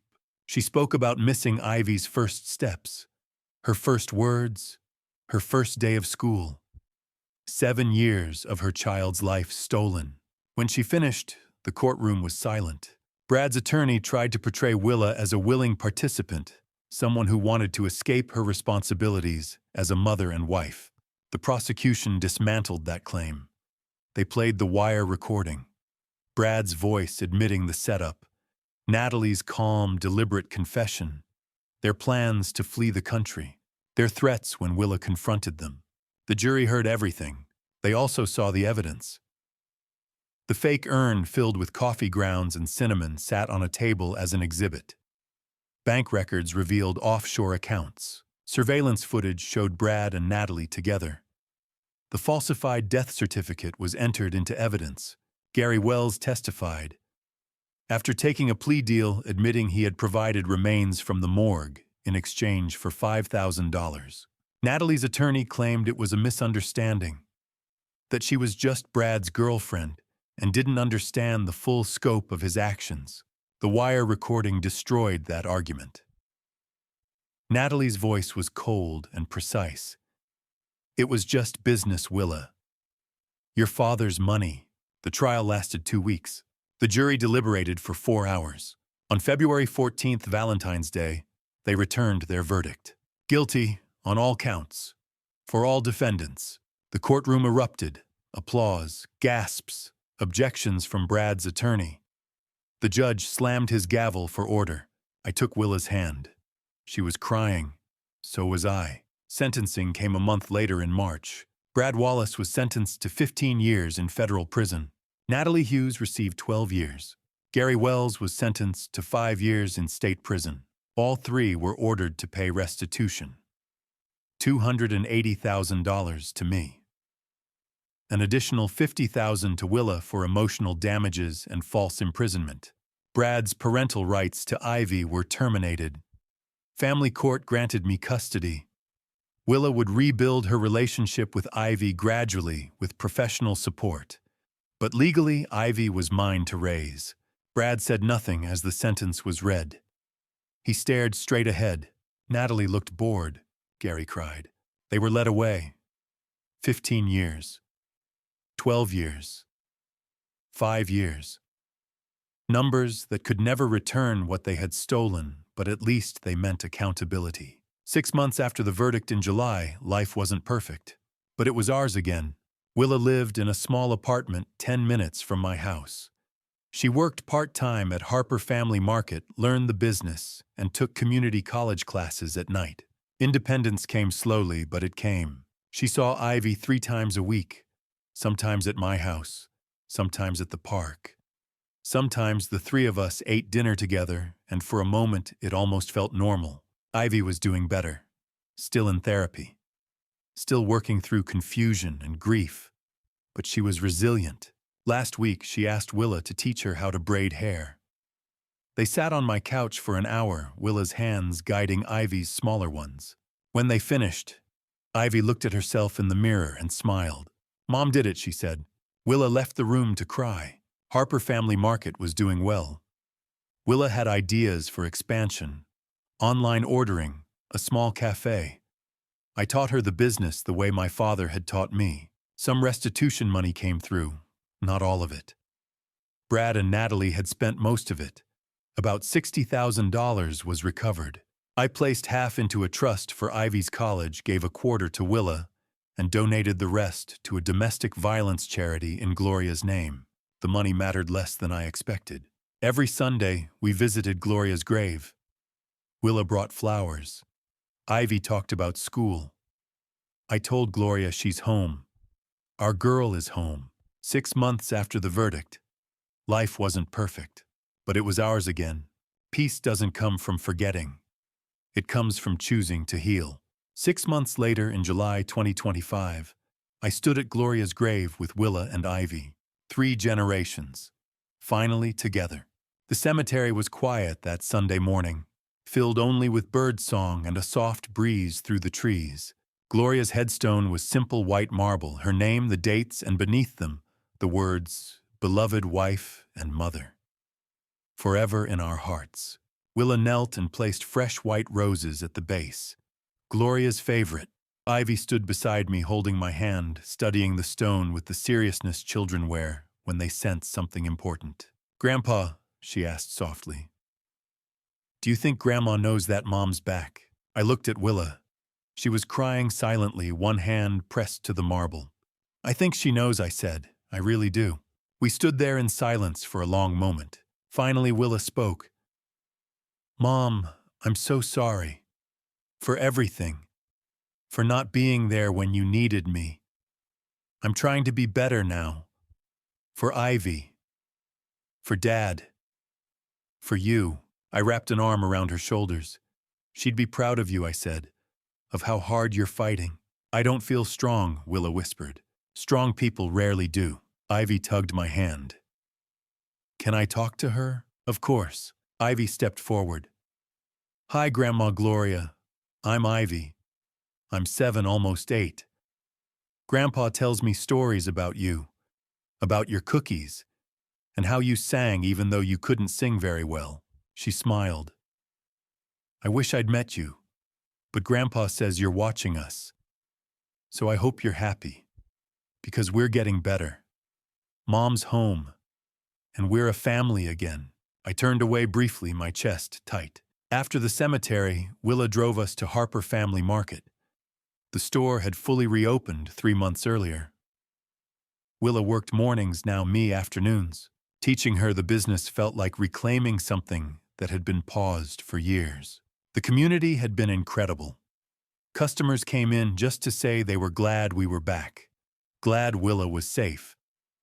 Business was better than it had been in years. "We should expand," Willa said as we unlocked the door. "Maybe a small cafe, coffee, pastries. That costs money. We have some restitution funds. It could be an investment." I looked at her, at the spark in her eyes when she talked about the future.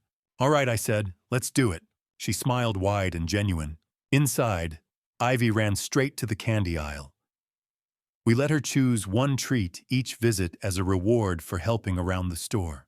"She's good at this," Willa said, watching Ivy deliberate. "She is," I replied. "Natural business sense. Like you. Like you too." Willa paused. "You really think so?" "I know so." Most of the restitution money had come through. $280,000 recovered. I put half into a college trust for Ivy. Gave Willa $50,000 to help her stabilize. Donated the rest to a women's shelter in Gloria's name. The money helped, but it wasn't what mattered most. Willa had her own apartment now, small but warm. Ivy had a corner filled with books and toys. Therapy continued for both of them. Healing wasn't linear, but it was happening. Brad and Natalie were in federal prison. Brad's appeal was denied. No contact with Ivy allowed. I rarely thought about them anymore. We'd lost so much.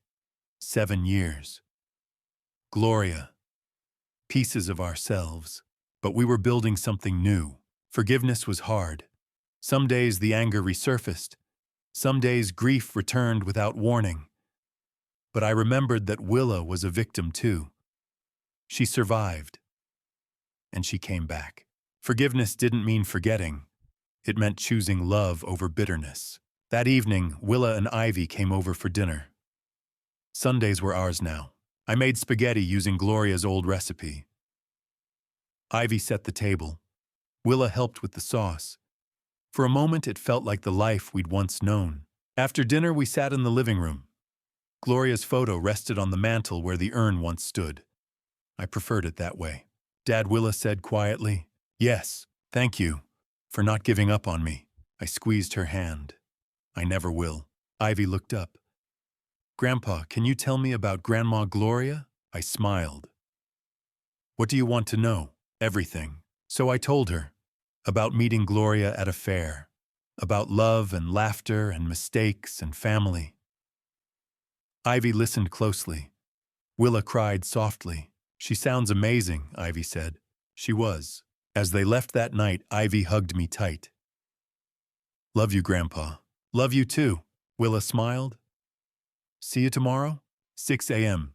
I'll bring coffee. I watched them drive away and felt peace settle in. Not perfect, not easy, but together, and that was enough. 7 years of lies, a lifetime of truth ahead. On a quiet Sunday evening in July, the three of us sat around my kitchen table, 3 generations finally whole. Ivy was showing Willa her drawings from school. Willa was smiling, really smiling for the first time in 7 years. And I realized this family story didn't end with revenge. It ended with redemption. And to you listening to this story, remember this. I spent 7 years carrying a weight I didn't even know was there. 7 years paying for a lie. 7 years mourning a daughter who was alive but imprisoned. And when I finally learned the truth, my first instinct wasn't justice, it was rage. I wanted Dad revenge so badly I could taste it. I wanted Brad and Natalie to suffer the way my family had suffered. But God taught me something I didn't expect. God doesn't honor revenge, He honors truth. And when I chose truth over vengeance, when I chose to trust Roger and the law, instead of taking matters into my own hands, God gave me something better than revenge. He gave me my daughter back. Looking back, would I do things differently? Absolutely. I'd ask harder questions. I wouldn't ignore the red flags. I wouldn't let grief blind me to the manipulation happening right in front of me. My advice to you, don't wait 7 years to demand the truth.